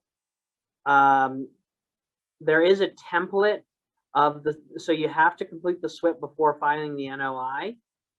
And a template is available on the NDEP website, unless your company already has one that you like to use. And it's important to remember that a SWPPP is a living document, so it changes as your construction site changes. Christy or Michelle, I just wanted to give you guys the opportunity to discuss any changes that will be coming down the line, if there's anything else that that needs to be said at this time. Hi, Daniel. So we can't really discuss the changes that are going on because there's things that we wrote that we want to happen, but we're also asking stakeholders for input, and then it has to go to EPA. So what is the draft version right now won't necessarily be the permit that comes out. So I don't want to tell you, oh, now we're doing inspections and this is the frequency, when that could be changing based on our outreach with the stakeholders and also what EPA has us do too, because they have input on certain things that have to be in the permit as well. So before any of that comes out, I don't really want to say any of the changes because that might change coming down the line here. Got it. Thank you for that, Christy. I remember that's a part of my work, my homework in the next couple of days is to actually review that draft permit. So, we'll just go over these required documentations. Copy of the permit is required in your SWPPP. The dates of spills or leaks or releases is required. And of course, reporting those as soon as they occur. The inspection and post-storm event inspection forms are required in this packet. And then the copy of the signed electronic NOI and the approval letter from NDEP.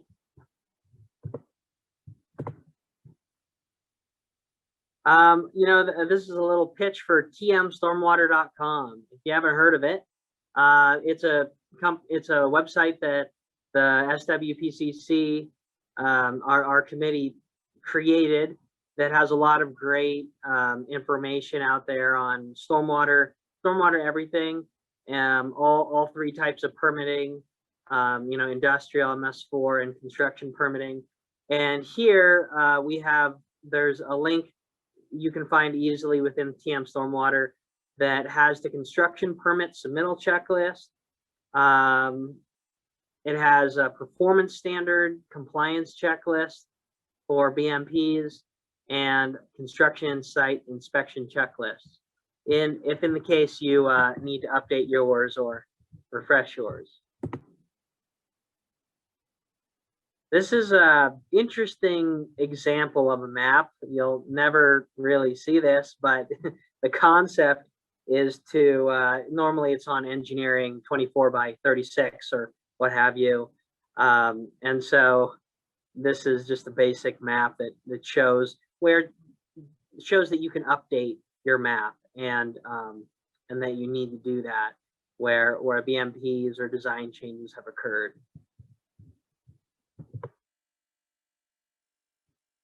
This is a typical table of contents for your SWPPP.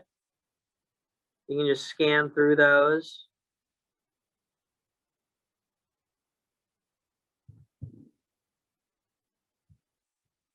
I'll let you read those. I will add that, again, the TM Stormwater has really good resources on SWPPPs, if you need a refresher on that.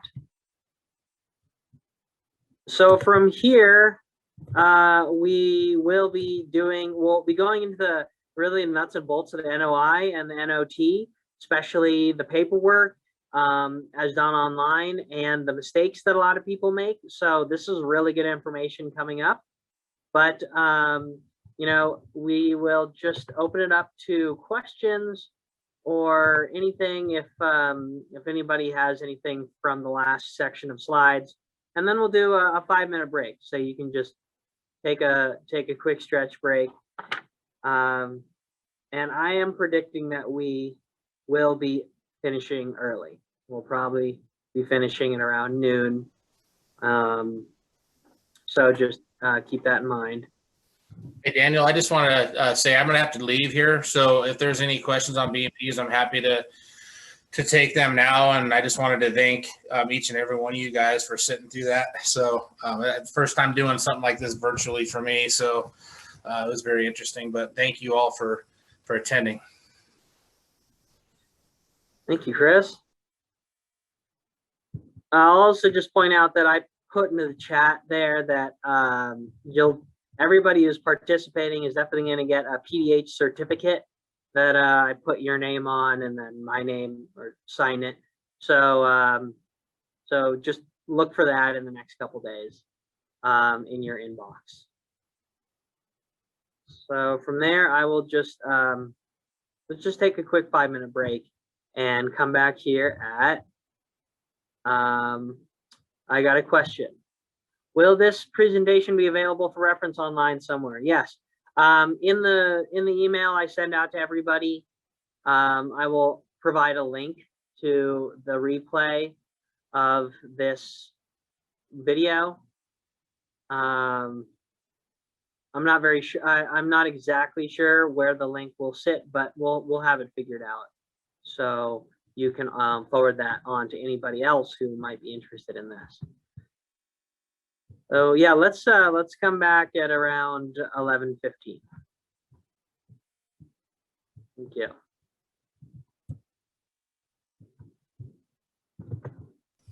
Thanks, Daniel.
welcome everybody back.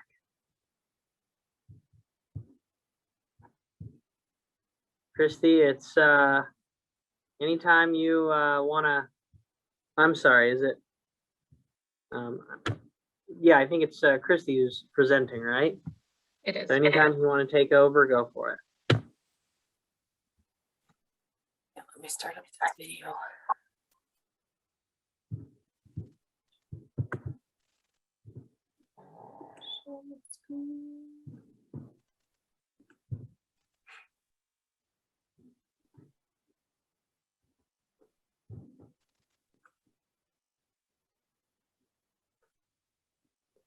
Okay.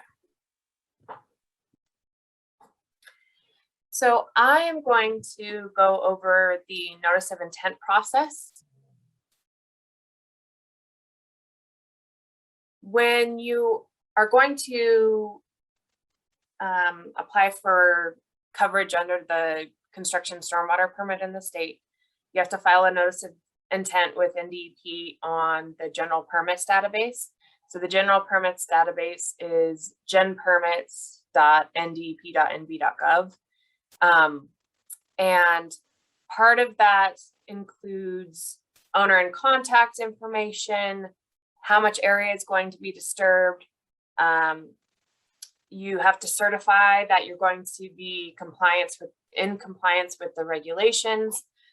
There's a signature component that is saying that you're going to be in compliance with the regulations.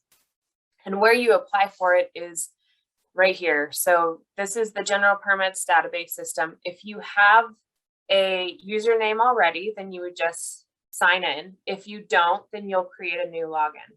So when you click on create new login, you have to come up with a username and a password, security question, security answer, and a valid email. When you log into the system, the first screen that pops up is this one here, and you're going to select Stormwater Construction General Permit. I want to point out that this is a general permits database for a number of different things. So as you can see, it also has de minimis discharge, pesticide, drainage well, routine maintenance, temporary permit for a discharge to groundwaters, and working in waters. That's going to come in play a little bit when I talk a little bit later, because there's some things in the applications that are for those permits that can't be removed from ours. So sometimes they're a little bit interesting, how you have to fill them out to be able to move forward, or what is really a actual requirement in that. When you click on the Stormwater Construction General Permit, the next screen that comes up is this one. And there's 6 things here that you are agreeing to when you do this. So it's saying that you have a copy of the permit, that you're going to apply, or you're going to comply with all permit conditions, that you have a SWIP, that you are going to pay the fee, you're going to sign the certification page, that you're going to pay the annual fee that's due every July 1st. So the July 1st, we get a lot of questions about the July 1st payment. And the reason that it's July 1st is because it's in the Nevada Administrative Code. That's why we don't go based off of when you apply it, because we can't change it unless we go and try and do an administrative code change through the state with the legislation. And then it's also saying that to terminate coverage, that you will submit a notice of termination to us. So we don't know if the project is completed until we get the notice of termination. And unfortunately, if it's not turned in, we go off of when the notice of termination was submitted to us. The next screen that comes up after you agree to those is that the project site, or is the project site located in whole or in part on tribal lands? If you click on yes, it will send you to the EPA site, because if it's on tribal lands, EPA is the one who administers that permit. If it's not on tribal lands, then it would be ours. Now, if you have a site that's partially on tribal lands and partially on ours, you're going to need both permits. So you'll have to still go through this process with us, and then you'll also have to go through EPA's process.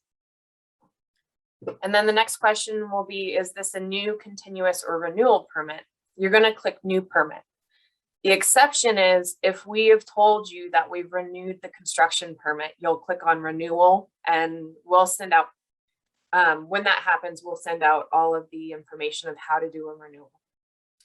The continue a permit application, this is just a little fun fact for you. There's a portion into the application where you're assigned a CSW. If you write down that CSW number, you can click here on continue a permit application and it won't lose any of your data that you had already input. So you don't have to start over from the beginning again. And I'll show you where in the process that is because we have screenshots of the whole thing. So the next screen is the estimated area to be disturbed in acres. You'll put the size of your disturbance. If you put less than an acre here, you're going to have two options. The first one is, yes, I'd like to apply for a permit because my site is part of a larger planned development disturbing more than 1 acre, or because my site's within a quarter mile of the water of the US and I was instructed to by the division. So that's popping up because there are certain instances where if it's less than an acre, you still require the permit. The no is if you don't have any of those requirements. The first page that you'll come to, or section 1 that you'll come to, is the facility and site information. Please try and be as specific as you can about the site itself. The longitude and latitude, the address, any information you can give us, because we don't have access to any of the maps that are submitted with the city or any of those types of things. So we're going off of what is on here of the description of what your site is. So when I had mentioned that there were a bunch of different permits housed in this database, this is where if you look at the discharge information, where some of it gets a little bit interesting. So like the estimated flow in gallons, you're not going to have a whole lot of flow off of your site on a consistent basis. So you can just put 0 in that area. Your estimated begin date is going to be the date after you started the permit application or anytime further than that. So if I start the permit application today on June 23rd, if I put in June 23rd, it won't let me move forward. So I have to put in June 24th or any day after that to be able to move forward in the application process. For the estimated end date, you're just going to put what your estimated end date is. If that changes, if it was wrong when you input it, it doesn't matter from our point of view. You're not going to have any sort of a ding on, oh, you said your end date was this, but it's actually this. There's nothing like that. That is more for other portions of the other permits that are housed in the database. For the location of the site or the SWPPP, and please make sure that you have a valid location there and not just a random one. And it's okay if it is at your construction site and then it just moves around, but don't put someone's home that we shouldn't be going to and other places like that. The other new thing that is on here is, I don't know if I can, yeah, right here. So there's a section right here that says SIC sector. This was inserted into the application process because the new multi-sector general permit that came out, you have to identify the SIC sector and the SIC code. For construction in that section here, you're going to pick construction general permit. So it's CNST construction general permit, and then it'll automatically populate your standard industrial classification code. The construction code itself, the CNST, didn't used to be in there, but now it is an option that you can select. When I had mentioned that there's a portion where you get assigned a CSW number, this is it right here. It's right up below where section, right here. Oh, where's my mouse? There we go. Right here. That is your tracking and site ID number. So if you've made it to this portion and you write down that number, you can do that continue a permit application and it won't lose any of your data that you've already input on that previous screens, or if you have anything here. A lot of times people get here and they're like, oh, well, I don't remember, I don't know my taxpayer ID. I better go get that. and then they'll lose this data. You don't have to start over if you write that number down. On here, we also updated here for it to being a mailing address instead of just an address. If we send out any correspondence to the owners and operators of the permits, these are where the addresses that we send it to. So we need it to be a mailing address, because if it's not, then we don't get that information back to us. Right down at the very bottom, it also says send annual billing invoicing information to. If you click on owner, it's going to get sent to the owner profile. If you click on operator, it's going to get set to the operator profile. So make sure that you're selecting the correct person who would be receiving the bill. Section 5 is just additional information within the database. You can put consultants, sub-consultants, subcontractors. It's an optional thing. If you don't want to put anyone there, you don't have to. So from here, you would just select next if you didn't want to add anyone. This again comes from other permits being in the database. Other permits within the database require attachments to be uploaded along with the application. For the construction stormwater permit, we don't require any documents to be uploaded. You don't have to upload your SWP. That just needs to be available on site and ready for review. However, I will add that it is very much appreciated by the inspectors if there's a site map that's attached, because then we can see what we're looking at. Like if we're looking at a City of Reno street project, there's a lot of streets in the City of Reno. So it'd be nice to know exactly which portions of the streets that we're looking at. Once you move forward from that screen, then you are on this one. And this has all of your information that you've input. You'll want to review this information before you move forward. So look through there, and if there's anything that needs to be changed, you can always go back in screens.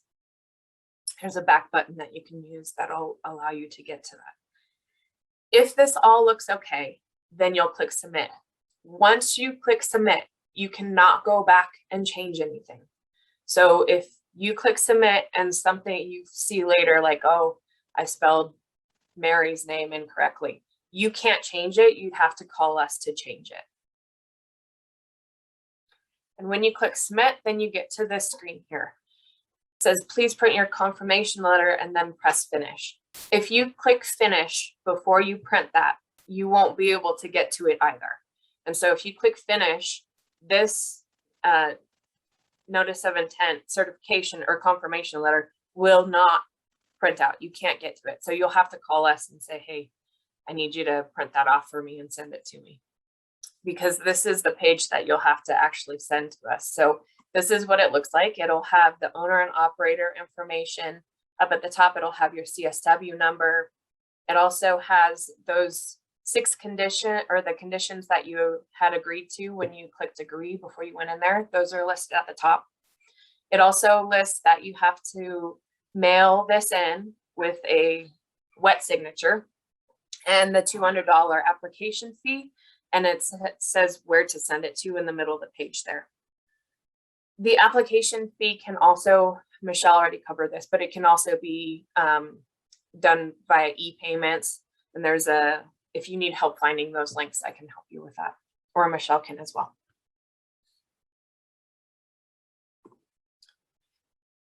So after you click finish, this is the page that pops up.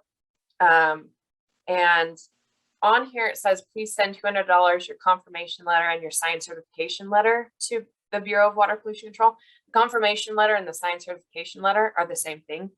So we have to get with our IT to update our database.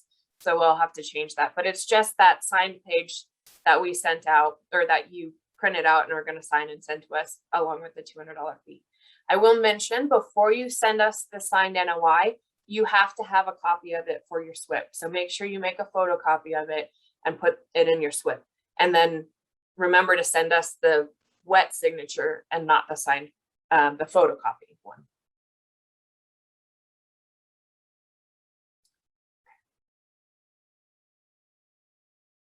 Daniel, I think that's you.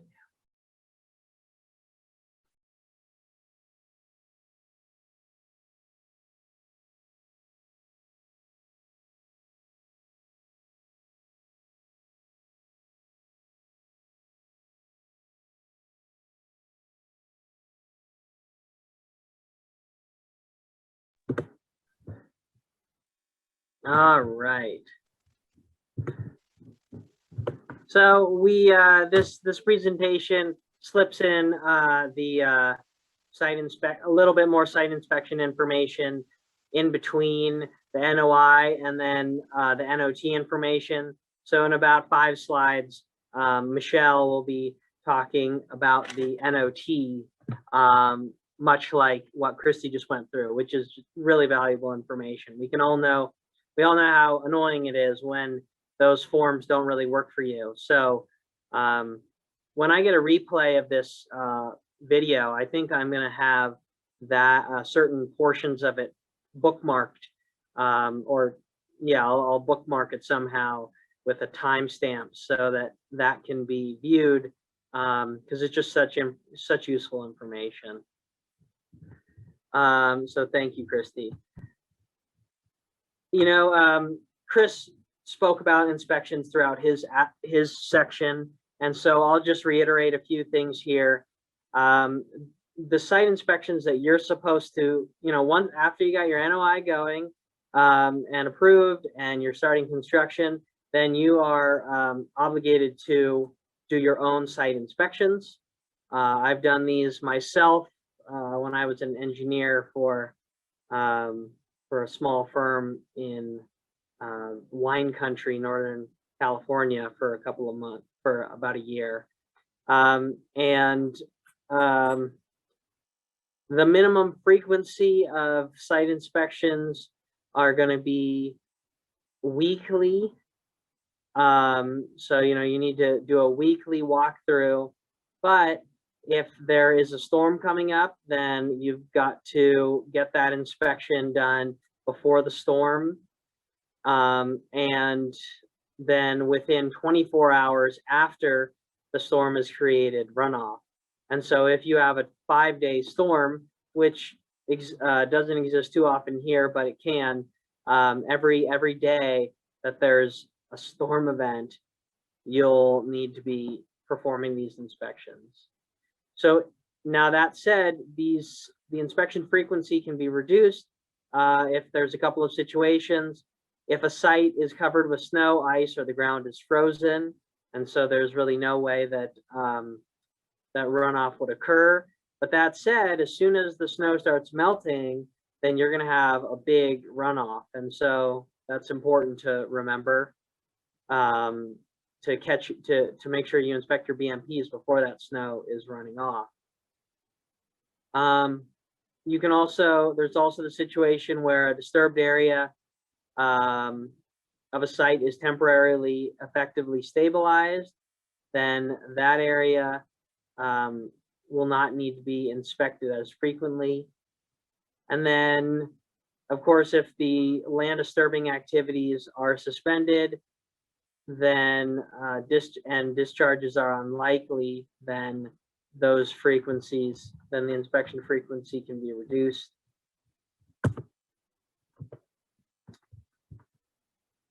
A routine inspection. Let's look at this form. This is a template from the state of Nevada, but you can make your own template, or your company might have their own template. And this, in a typical inspection, you're walking through the site and observing if anything is out of order. You're observing for, obviously, you're going to put down the weather and the time of day that you're doing the inspection and everything. But this is the opportunity to document what you have observed with active construction activities on that particular day, and how the BMPs are holding up, and if there are deficiencies that need to be corrected, and what your game plan is for implementing those corrections. And in the bottom of that sheet, there's check boxes all about the SWPPP. You know, is it on site and available? Is it still on site and available? Even 5 months into the project. And is it, and then of course the BMPs. I'm now just looking at that sheet there. So that's what the typical site contractor, superintendent, or stormwater management professional will be looking for. Site plan updates, I already went through this.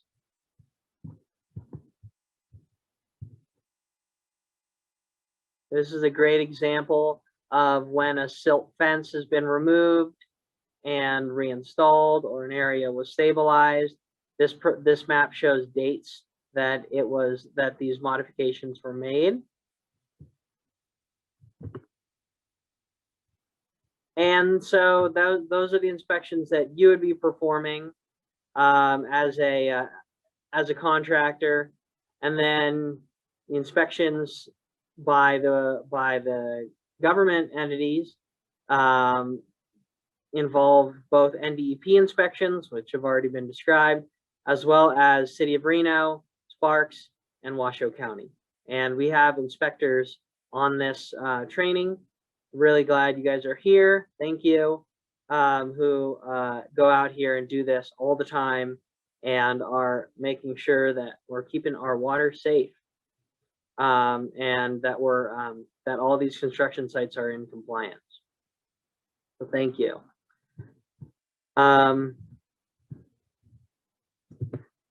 I'll just quickly go over, here's some good visuals of what site inspectors are looking for. We're looking for, you know, BMPs that are in need of maintenance and that are breaking down. We're looking for plugged drop inlets, and this is a great example of what we really don't want to see. And then any obvious discharges of chemicals, of sediment, of trash, paint, fuel, sewage, which can happen, and concrete. And then, you know, you need proper management of your oils and hazardous chemicals. So this is an easy catch. It's going to be caught. You need to make sure it isn't there. And then, of course, sediment tracking on paved surfaces. That is a great example of something that needs to be cleaned.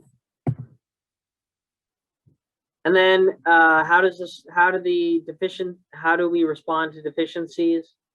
Well, as Chris was mentioning, it's easy when we can, if it's a small deficiency, to have a verbal warning and make sure that those issues are remedied quickly.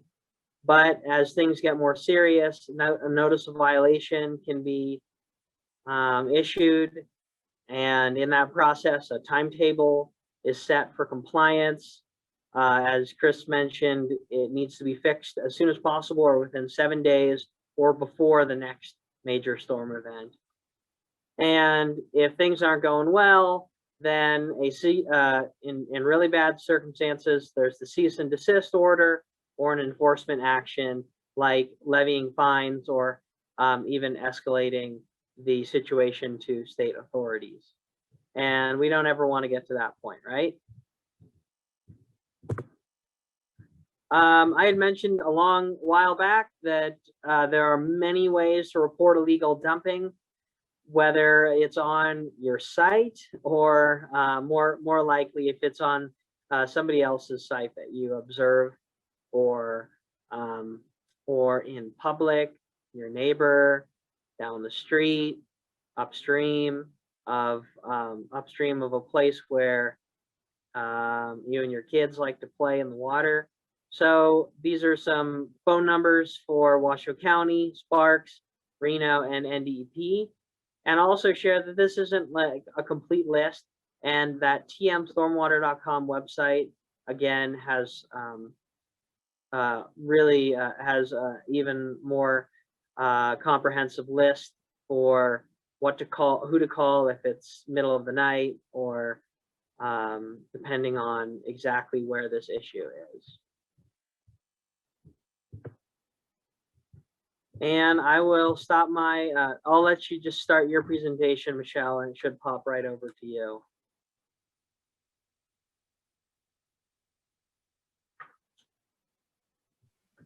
Okay.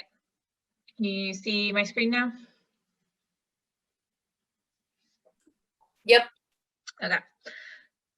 So this is starting to go into some changes are happening, and then on into notice of termination. So we do allow a change of operator. The state does if the owner is staying the same.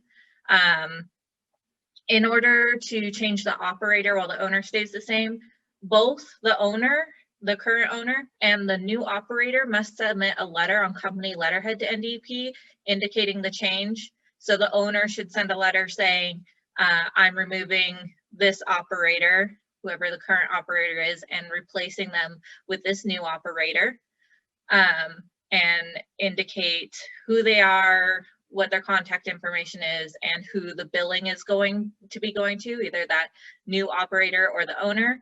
And then the new operator must also submit a letter saying, I'm okay with being added onto this permit.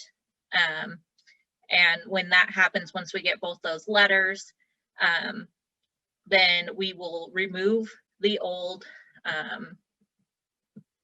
permittee, or the old operator, and put the new operator in our database, and we'll keep the letters for our files. So once you do that, then you'll need to update your SWP with all the new information, if the stormwater team changed, any of that stuff, and then who the contractor is.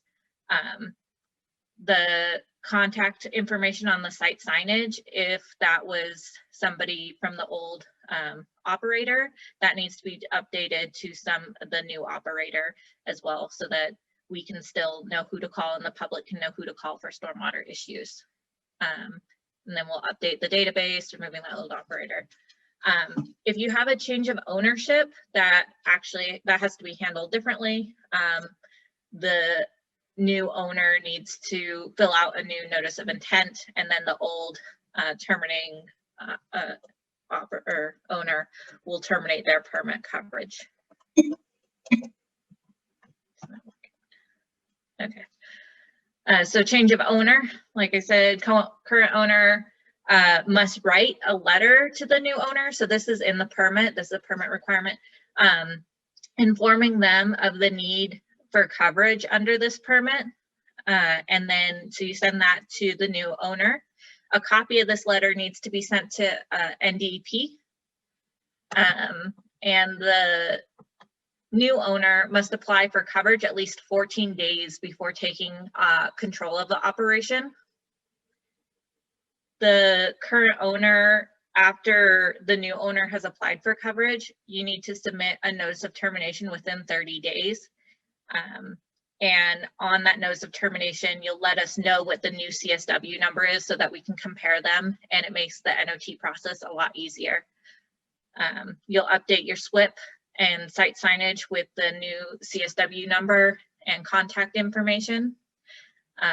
One important thing, the reason why we want a letter to be sent to us is in case the new owners are resisting getting permit coverage, you can show good faith on your part as the current owner, informing the new owner of the need for this permit. And then we can step in and help with getting that new owner under coverage and tell them that it's a requirement that they have to if they're taking ownership of this site. So now we're going to talk about the notice of termination itself, NOT. So prior to submitting an NOT, you need to remove all BMPs at your site.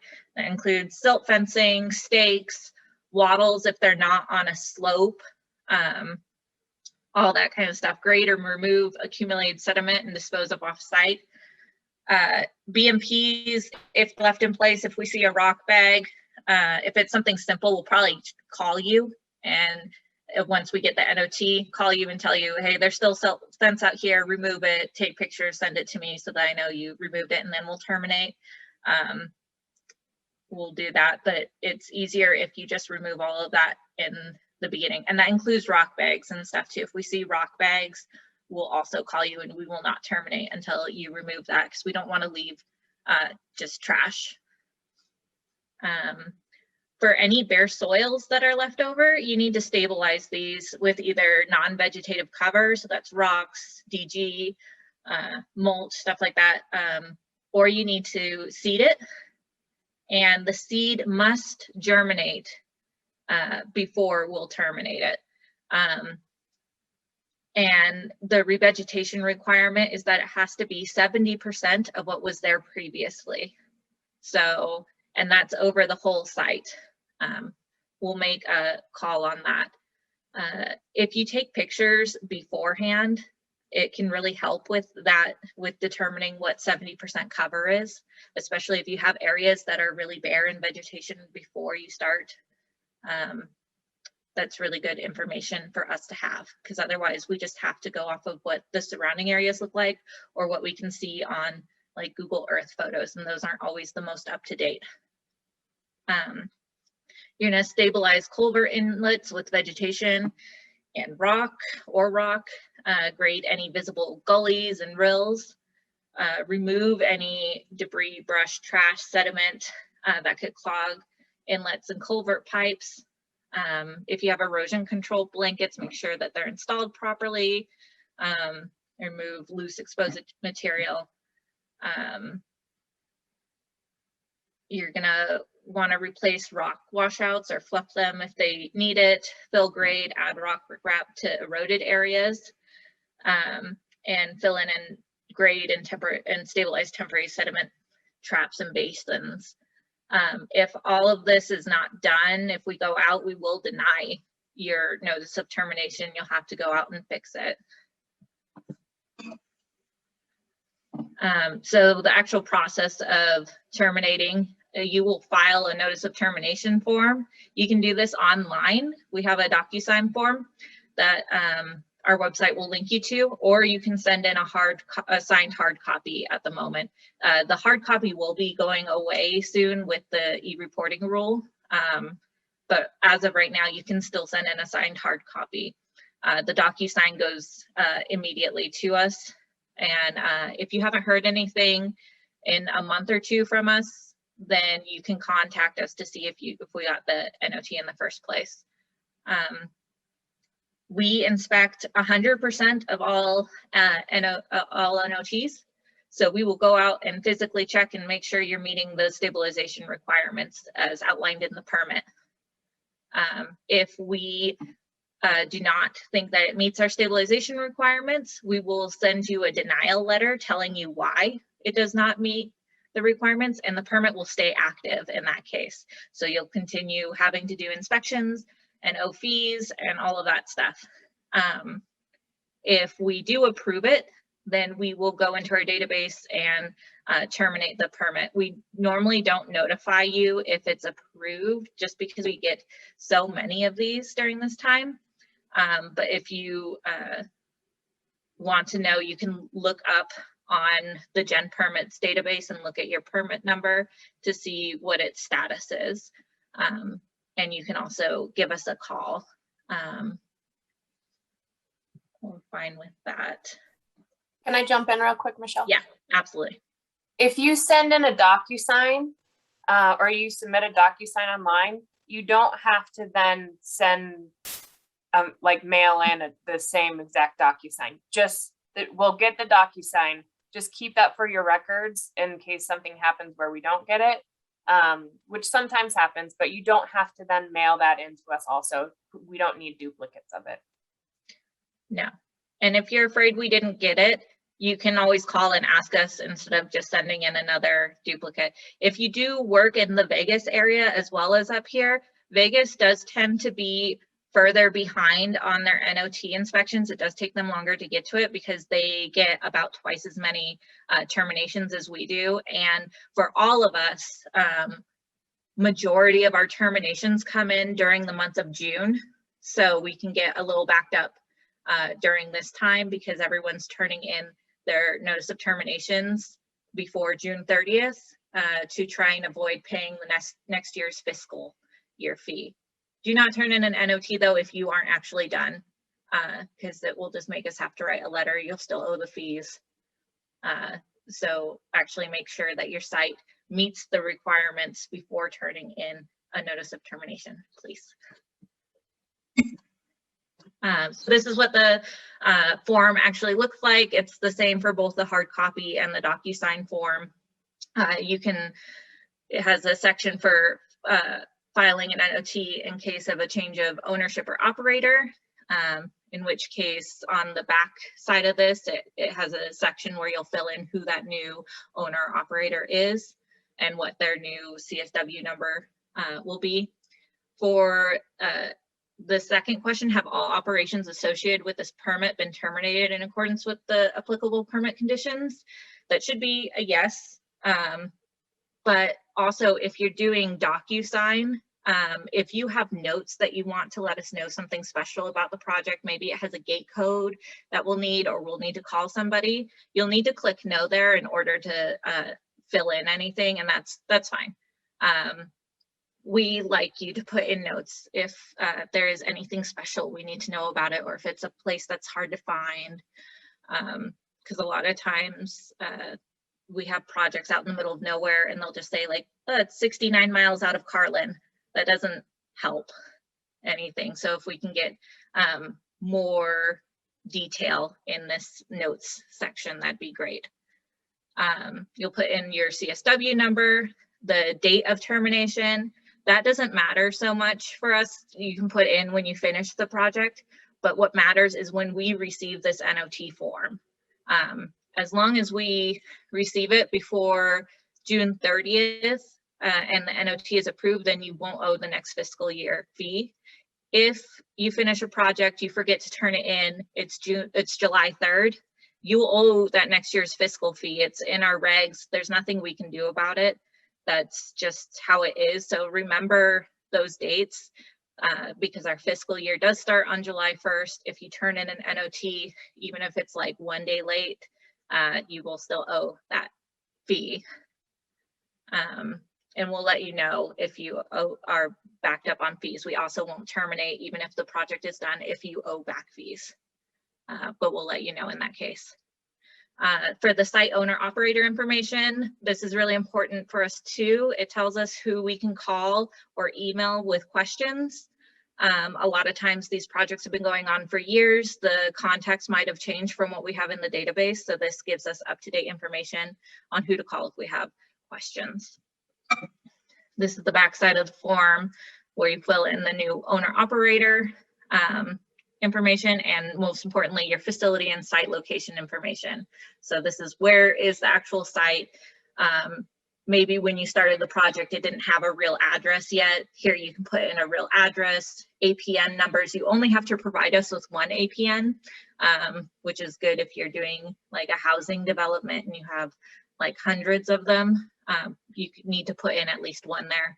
And then you print your name, sign with a wet signature again if you are mailing it into us. And if not, it'll just be an e-signature from DocuSign. And this is the third page. It's just explaining the permit information and how the stuff about the NOT.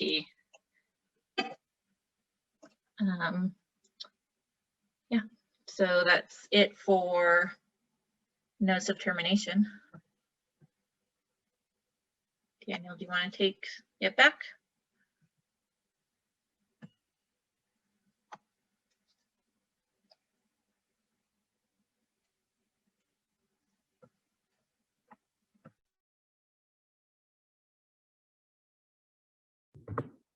All right, here we are.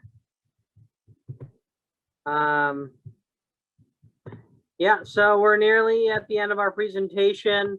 There's been some really solid information. I hope you guys are definitely taking some notes and have some good takeaways. Again, I'll be posting a replay, and I'll try and bookmark some sections of this in the case you ever want to reference back to it. And speaking of which, I'll probably end up posting it on this website here, tmstormwater.com. And this is just a little pitch for this website that our committee created, and all had input for designing it. It's got guidance documents. It's got watershed news and trainings, like events coming up for the general public, and a lot of great information on the on stormwater protection at all levels of whether you're a citizen or a contractor or yeah. And then so yeah, take a look at that. And then finally here, NDEP has a ton of resources, and you know, I don't know if Michelle, would you like to quickly just go over what some of these resources are and if any of them will be getting updated in the near future? Yeah, sure. So our website, it's got the link down below. There's a lot of clicks to get to it, so it's easier if you just copy paste that, or in the future, if you ever need direct linkage, you can contact Christy or I by email or call us, and we'll be happy to provide you the link. It has all our general stormwater permits. There is a specific section for construction that has like the permit itself, the fact sheet, so and all of that stuff. It has our SWPPP templates that you can use, guidance manuals, links to important EPA stuff. We have links to Truckee Meadows, Las Vegas Valley, all of that stuff. You can contact us off of that. It has our office phone numbers on there and our emails. What else do we have on there? And that will be updated once the new construction permit comes out. The construction webpage will be updated. Another good thing to do if you are curious as to when that's coming out, you can sign up on the NDEP website for like information pertaining to any water pollution control things. And that's a good way to do that, and it will alert you then when our permit comes out. It'll send you an email. It'll also send you emails on all the other water pollution control stuff too, but it will also update you on when the construction stormwater comes out and goes out for public comment too. So if you want to comment on the permit before it is actually in effect, that's a good way to be notified on when that commenting time will be. Christy, do you have anything to add to that? Nope. Okay. And I'll just put in a plug. If you have any questions, like, or you're concerned about something at your site, or you want us to like come look at it, it's always recommended that you come and talk to us. You don't get in trouble for talking to us. Most of the time people get in trouble when they try and hide things or they don't talk to us. We really appreciate a lot of the contacts we have with the construction community, and they call us and let us know when something's going wrong, or if they need help on something or an opinion, or if they're unsure if they're in an area where they need a permit. That's what we're here for. We aim for compliance, not for enforcement. Enforcement is actually a really big deal and hard to do. So we prefer compliance, and the way that we get there is through you guys talking to us.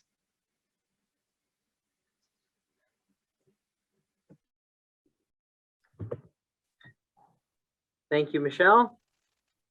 So, you know, you guys have had plenty of opportunity to post questions or raise your hand if now's your last shot to ask any questions. If you don't have any, I'll just expect that everybody is an expert in the field at this point. So.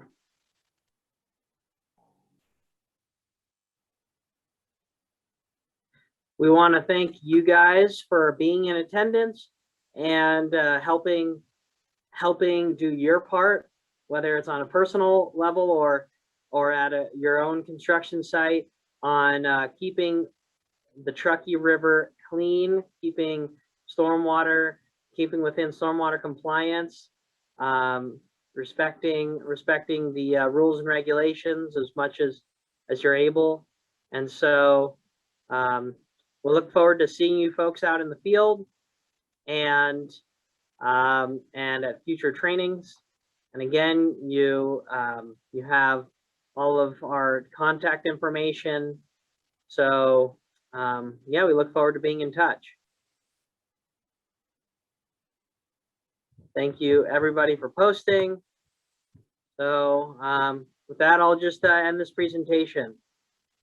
Thank you again.